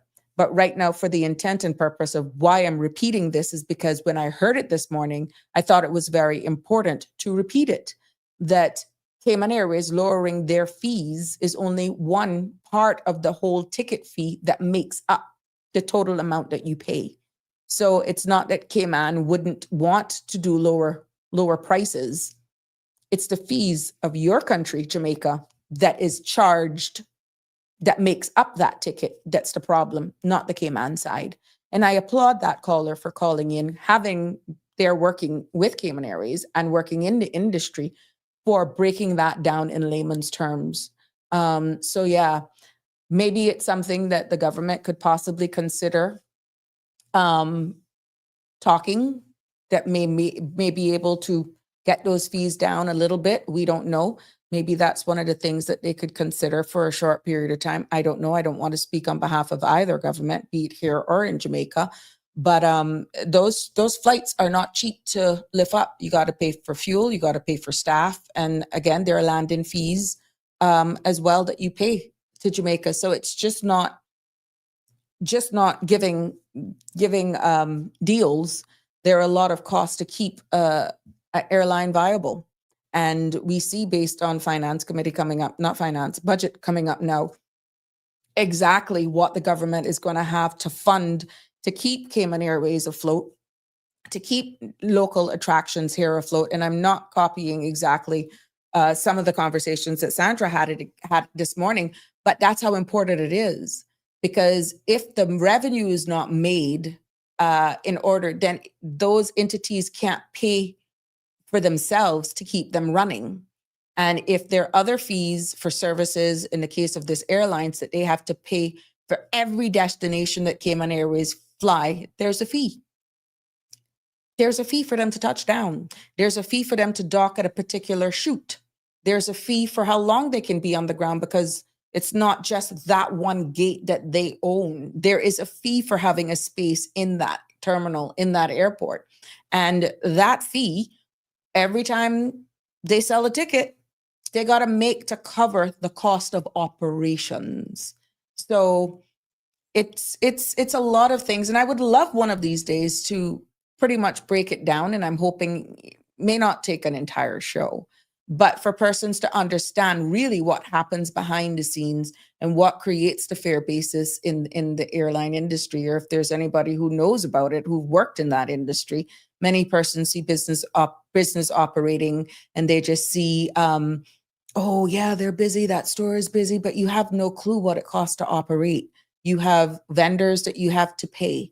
You have staff that you have to pay. You have utilities that you have to pay. And that's what causes the markup. Now, don't get me wrong. Some of the things yes, we know price gouging, that sort of stuff. Some of the markups is just atrocious. But in all honesty, when you look at the cost of operating a business nowadays, including staff, pension, especially if you're doing your business in accordance to law, it's not as easy as one thinks. And it's no different from an airline. It's no different from a supermarket. It's no different from a mom and pop store, be it clothes or food. Everything has a cost. And this is why sometimes you will find things in the smaller stores a little bit more expensive than your big brand stores, because they need a lot more to run their small businesses sometimes. And there's a cost for convenience. When all the big boys are closed and you need it, that's where you capitalize on it. But in situations like these, like what we're explaining, and people asking for lower fares in tickets, that now is a case where will Jamaica be prepared to take a loss by lowering their taxes that is imposed on Cayman Airways? Then that would be your country giving back to you. Think about it that way. So somebody may want to have the conversation with the Jamaican officials to find out what, if they would be considering lowering the cost of their taxes in this event for a short time, so that then those savings then can be passed on to you who are buying your ticket, because right now Cayman does not have the right to waive those fees, because those bills will still be levied on Cayman Airways as the carrier. Yes, Michelle, welcome back. Yeah, but Sabrina, Mm-hmm. this is, you understand, and Carla was telling people when they were saying the other day about Cayman Airways got tickets for $80 to Miami. I say, yeah, but that now with tax, that now with fees. I say, wait till I find out what a fee add on to that is. Yeah. And sure enough, when the person check, they say, Ross, they say, that's not cheap, that's not special. And I tell them, and one saying, I understand what you're saying. Yeah, but how sometimes when it is the airline's fault that sometimes things happen and people got reservations to go, and due to that problem with them, the person can't go and they waive the fee. Well, okay, they could take a little consideration, because I mean, this is a disaster. I know that they probably can't lose money for the whole year or the whole time, because I understand what you're saying, but they could have a little consideration for people now that this is a disaster and people don't have no whole pile of money, that they could buy a little cheap ticket and buy some little things to care for the people. That they should consider that. Well, that's what I'm saying. Moral. It would take a conversation with Cayman Airways, the carrier, possibly some government officials as well, the Minister of Tourism, speaking then to Jamaica, so that Jamaica could lessen. They should be knowledgeable enough and have that consideration and have that little moral and feeling for people, because they're not stupid. They're educated people, like they say, and they got sense. So that's how they would call me a fool, and that's how I could think it. They could think it and do it. But this may be an opportune time for a short period of time, because when you look at you heard Starlink. But they're born water, and they have to cut their staff and whatever. But you understand what I'm saying? I get you.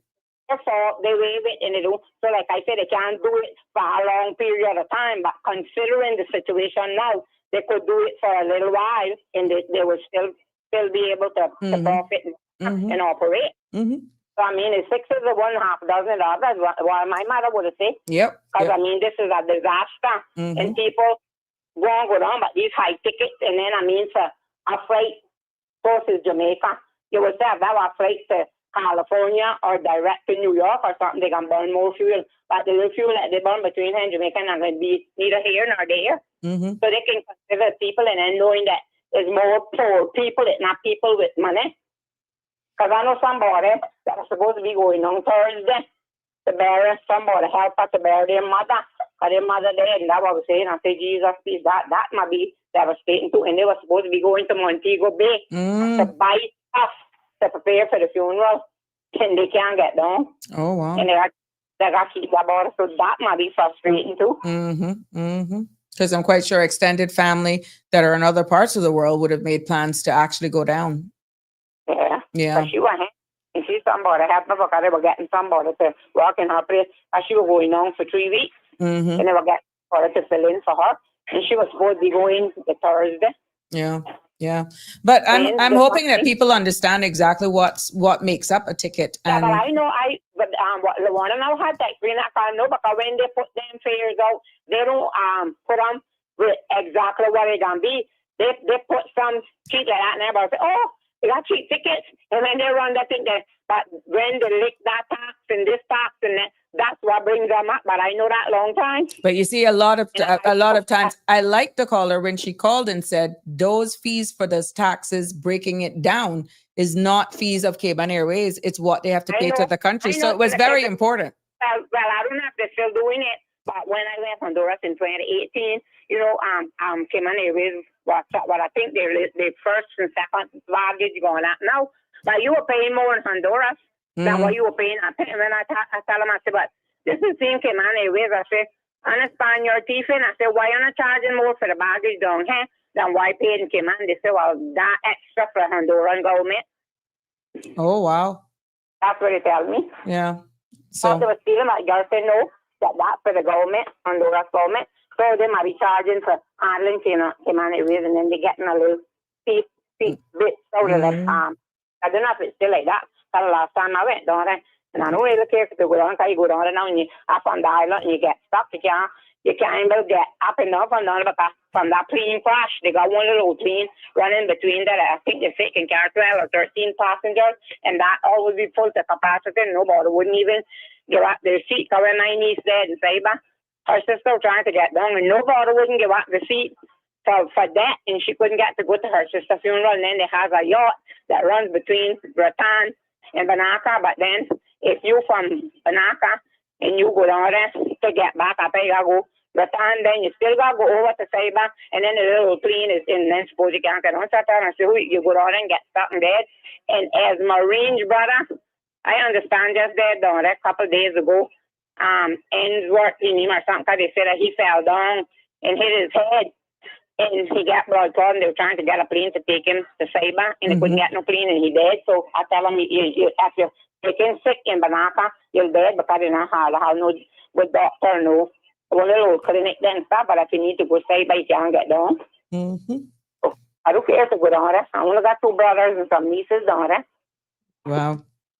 Yeah, but there we go. So you got a 101 on airfares, and thank you, Michelle, again for sharing her experience. And again, that's what she said, and she's talking about when she was in Honduras, what those fees are. So it's quite interesting behind the scenes what happens. And I know sometimes, not all the time, we understand what it takes, and you don't want to just come and just air it, but once people are educated and are informed, certain things make sense at the end of the day. Good evening, caller. Welcome to Sabrina Speaks.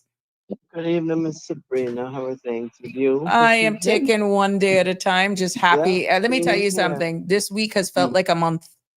Yep, it has. Just to see what was coming. Yeah. I have a little perspective here. I don't want to.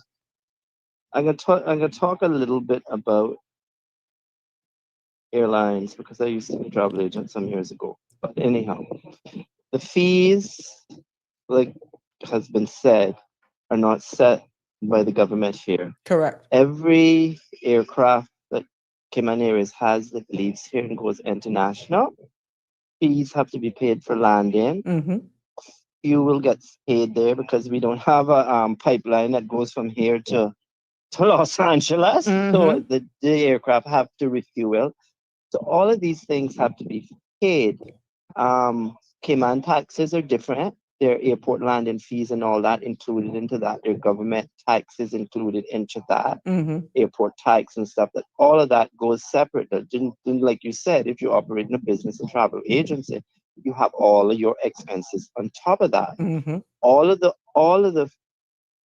the ticket price goes to the airline. So every month money is paid, or however they have it set up, whether it's every 2 weeks or however it does. If you're a travel agent, you have travel agency, they have to pay Cayman Airways what they owe them because you've sold the ticket. So the money can't stay in your account, right? It has to go somewhere. So that money goes to the airline. This is how the airline pays for the leases on their planes that we have. Okay. It just doesn't fall. The airline is creating revenue, and yes, they are basically resellers of tickets because you're authorized through a travel system. The two that I know is Sabre and WorldSpan. Mm-hmm. So you use that, but even the travel agency has an overhead because they have to pay those companies for that use of their system to access their bookings, and you access what flights are there. And there are all kind of codes. You would hear, years ago I used to have my clients say to me, "But sir, how you can remember all them codes?"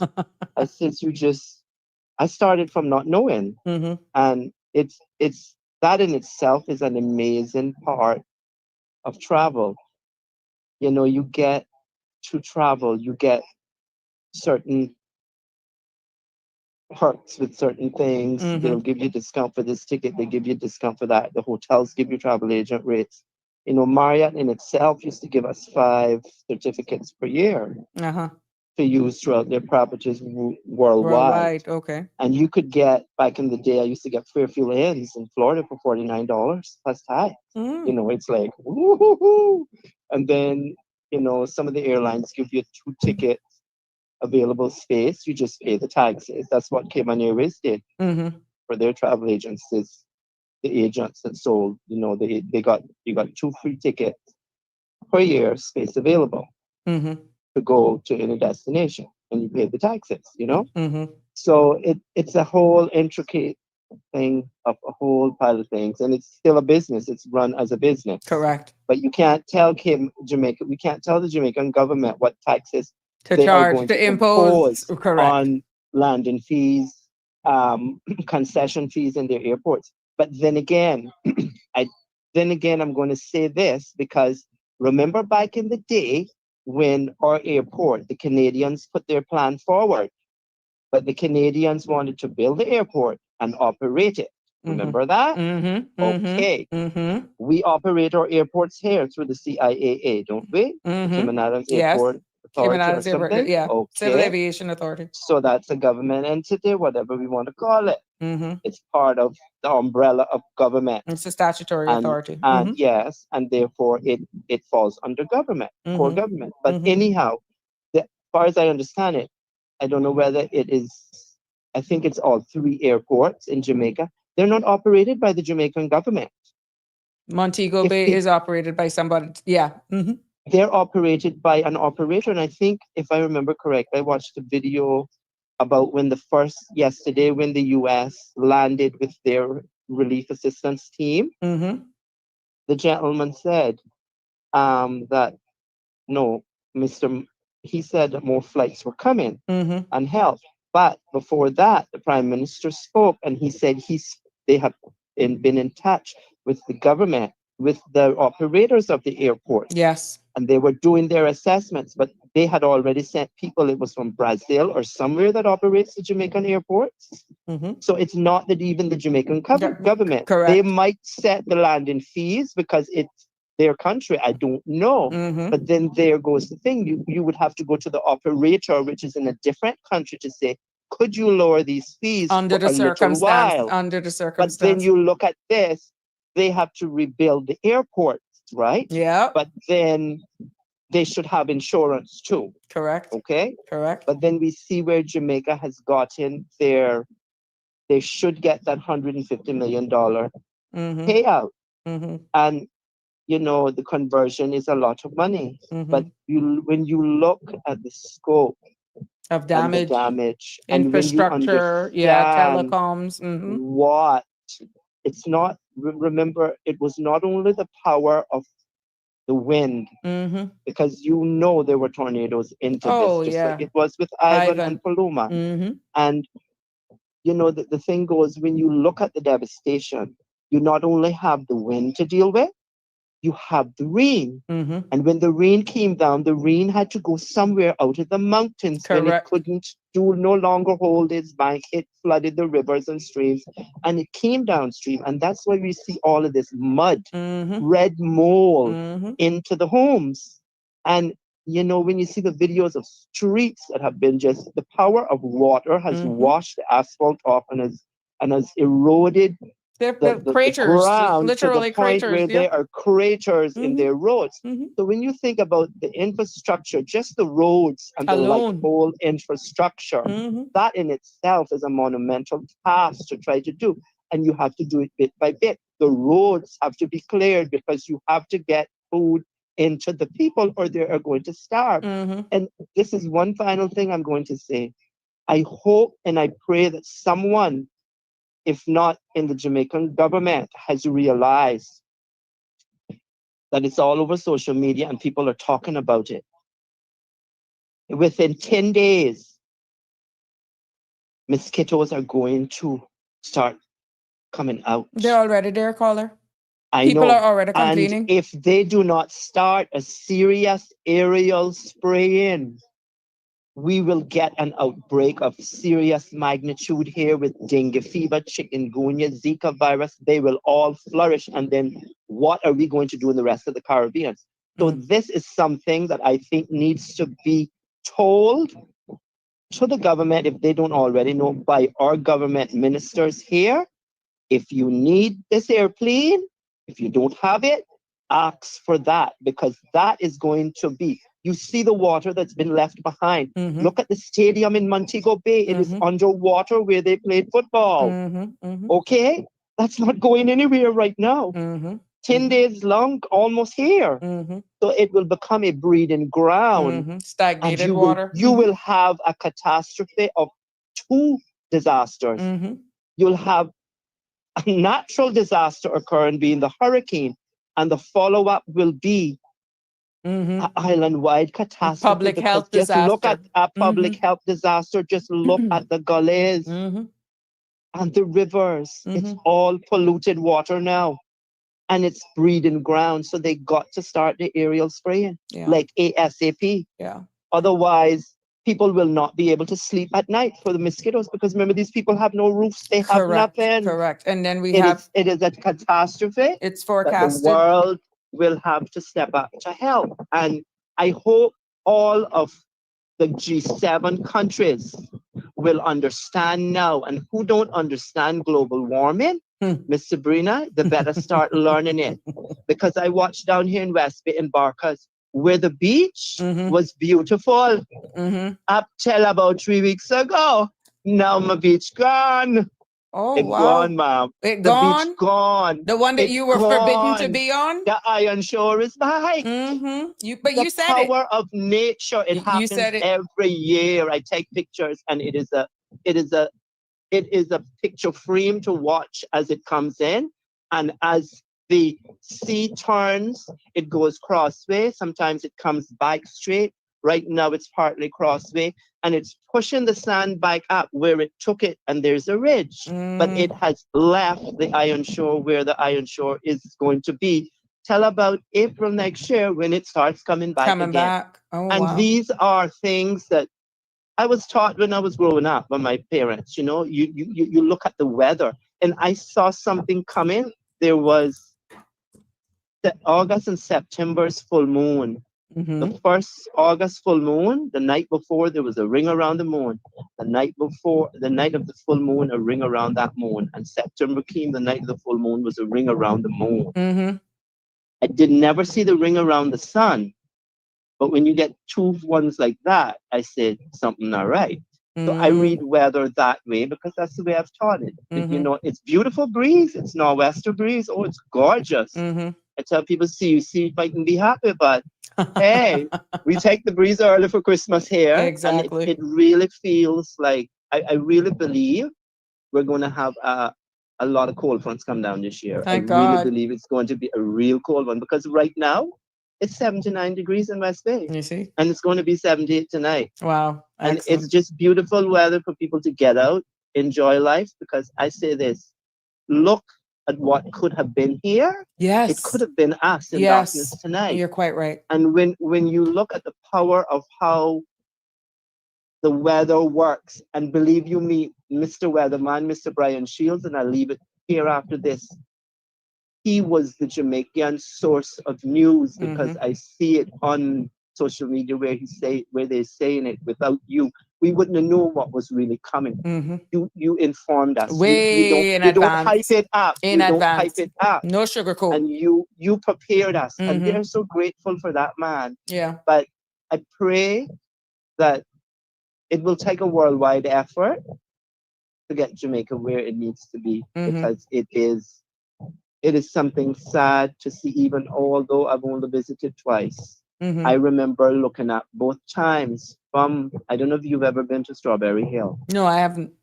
Oh, but let me tell you, Kingston Harbor at night was beautiful when you just look down straight from that pool cascading, that waterfall pool that's up there. It's just amazing. And to think about the power of water. The water came down and it kept coming for days before the wind really started. Yeah. So like you said, the ground was saturated. Just had nowhere to go, and nothing could hold its roots. I saw a picture of a drone where it went over, and it was a field of coconut trees, and they were ripped from just the roots, and all the trees went one way down. And the coconuts are still on.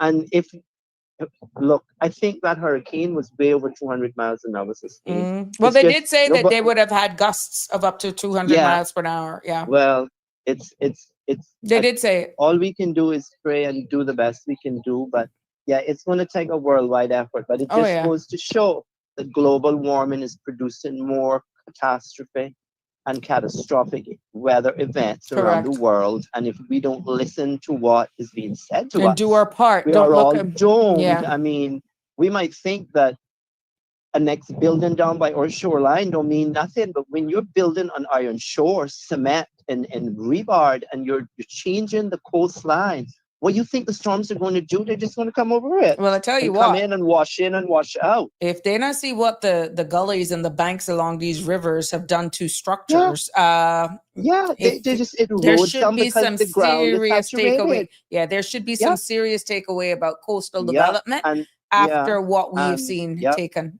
But all around the Caribbean. Correct. Remember, we were not that lucky. We're limestone. Yeah. We were not that lucky to get mountains, rivers, and streams. Some of us will say, oh, we wish we had. But had that been us, oh my God, would you really want to even talk about live? I don't think if anybody that went, if it was here and anyone went through it, I don't think we would have much people left here, because people still traumatized. There's some people I know still traumatized from Ivan, and it's a testament of the power of nature. Correct. And I always tell anyone, make sure you can swim before you go in the water. And make sure you only go there when it's calm, because when it becomes ferocious and fierce and angry, it has no length of what it will do. And that is the power of water and wind. And how the whole atmosphere builds itself and works. And believe you me, I am one grateful human being that I discovered Mr. Weatherman, Mr. Brian Shields, because I think we all are, really, really grateful to him. I'm blessed to again. Likewise. I want to say this to any and everyone who traversing the roads of the Cayman Islands tonight. Yes. Please, please, please, please slow down. Remember, you have not only adults out, you have children and teenagers. And to all adults thinking of going out tonight, partying, having a good time, celebrating, whatever, remember just next door, a clean trip away, there is a country that is in mourning. That's basically what this is, because the whole region is in mourning. And remember that it could have been us. And yes, as we all know, we all have our differences, but we put them aside when something as catastrophe happens as this, an extreme.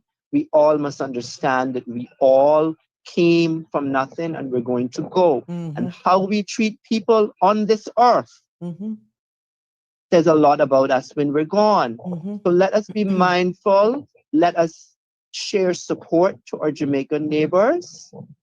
We are all human. They are hurting. Yes, we are hurting too, because some of us have family there too. Yeah. And we must remember to give thanks where it is due.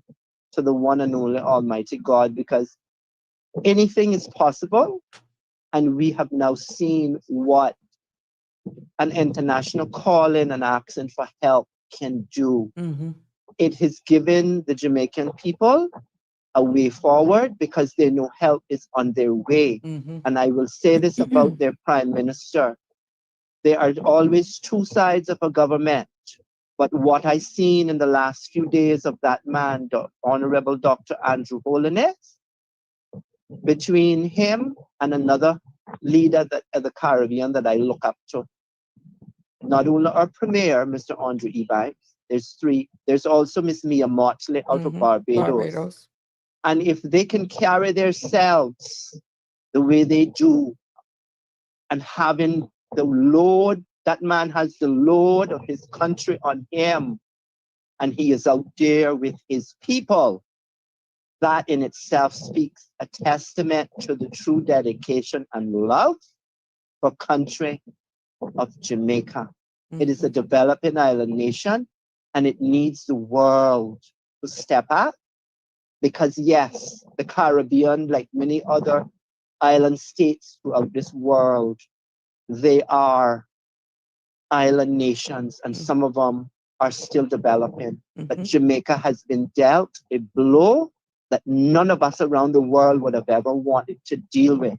And if we do not step up to the plate and help Jamaica rebuild and rebuild stronger, we will be the ones that are going to lose out in the long run, because we could have helped in the long run. I sent you a song. Yes, I did. I was having problems uploading it, but I'll share it on my Facebook I have page. been listening to it all day. Yeah. You know, I have two aunties that I met here many years ago in Jamaica, and they are both safe in Kingston, and I am blessed to know that. One has electricity, one doesn't. But it goes to show the power of the wind, and where this hurricane came in, it could have been a lot worse had it been Kingston, Jamaica. Yep. So God kept the capital safe in some form so the government could still go on. And Jamaica, like that song says, the wind came and this came, but we are strong people and we will rebuild. That's right. And I leave that there. God bless Jamaica. God bless the Cayman Islands, the Caribbean, and the world. Because as we snap our fingers, the world is changing. Oh, and we need to recognize global warming is a serious thing. And this madness about living by the ocean and having to have this walk way down to the beach just so you can see a sunset. When you have destroyed the coastline, there will be no islands left because we will be underwater very soon. Have a great weekend. Those who choose to drive, please do not drink. Those who choose to drink, please do not drive. Because the very life you save tonight might be your own, or you might well as ruin your life by committing some kind of catastrophe that you will have to go to jail for. So Cayman, abide by the road rules tonight. Don't drink and drive. If you're going to, call a friend that has it, call a taxi, do something else. But don't let me wake up tomorrow morning and have to hear that someone has lost their life stupidly on these roads this weekend. God bless you, Miss Sabrina, and God bless Cayman and Jamaica. Thank you. And the Caribbean and world. Have a blessed, safe weekend. Likewise, Goodbye. likewise. Goodbye. Thank you. Bye-bye. Always a pleasure for that caller, and sound words. Excellent way to close. And as a commenter says, amen. Well said, caller. This brings tears to my eyes. I pray for Jamaica. And Anne is confirming Strawberry Hill is amazing. It'll be interesting to see how that fared off. And Harley, hey, darling, you're late to class. But that caller said it so well. I mean, literally, he paraphrased my closing here this evening as I end this week and another episode of Sabrina Speaks. But I just want to remind persons that, Roy Ebanks agrees. Amen. It's true. Walk for the Cure is happening this weekend. That's on Saturday, this Sunday at 6:30 at the public beach. And you can, for those of you who do not have your T-shirts yet, the T-shirts will be distributed at CIBC tomorrow until 1 p.m. That's the main street branch. So let's walk for the cure that's taking place tomorrow, Sunday, November the 2nd, 6:30 at the public beach. Yes. And before I wrap up, I just want to thank everybody. I want to thank everyone for their comments, for calling in, for their feedback, for their contributions here. And as we navigate, as the caller quite rightly said, we may be out celebrating tonight because this is Halloween. Yeah, this is Halloween, and a lot of people will be out. No matter how you look at this event, for many, it's just kids going out and getting candies, visiting friends, that sort of stuff. But before I wrap up, we had, and we head into embrace this weekend. I will reiterate what the caller says. Please, please, we can't beg you enough to be exceptionally careful on the roads this evening. We know that tonight is October 31st. It's Halloween. And that means that children will be out trick-or-treating, family will be out moving between events, and the energy will be high, just from the candies alone. So we're imploring you, please, we're begging you to slow down, stay alert, and protect each other, especially your little ones. And across our islands, there's much happening this weekend, from Haunted House and our sister islands to teen jams tomorrow, music, food, and fellowship. But while we do celebrate, let's not forget those who can't, because we will hear this name for a long time. Hurricane Melissa may have passed, but its impact is still unfolding as we speak. And many, and I'll reiterate what that caller said, many are homeless. Many are hungry tonight. Many are cold and in need of clean water and medical attention, just basic comfort. And for them, the road to recovery will stretch beyond tonight into the coming days, weeks, months, and possible years. So let's keep every affected soul in our thoughts and prayers, all our brothers and sisters in Bermuda, Turks and Caicos, Cuba, Haiti, Dominican Republic, who too have been affected by this. Yes, let's extend grace. Let's lend a hand and never take anything in life for granted, because resilience begins with compassion and community begins with care. It has been my pleasure bringing you another episode of Sabrina Speaks. Please have a good night, my friends. Yes, until Monday. Have a great weekend. God bless. That's a wrap for today's edition of Sabrina Speaks. Thank you for tuning in and for being part of the conversation. Remember, the dialogue doesn't stop here. Stay engaged, stay informed, and most importantly, stay empowered. We'll be back tomorrow at 5 p.m., same time, same place, right here on CMR TV and radio, where your voice matters and your truth is heard. Until then, K-Man, take care of yourself and each other. That's it for today's edition of Sabrina Speaks, where your voice matters, your story counts, and your truth is always welcome. Join us weekdays from 5 until 6:30 p.m. right here on CMR TV as we dive into the topics that matter most to you. Catch the show live or on demand at cmrtv.com. And don't forget to follow us on Facebook, YouTube, and Instagram so you never miss a moment. Until next time, stay informed, stay engaged, and always speak your truth.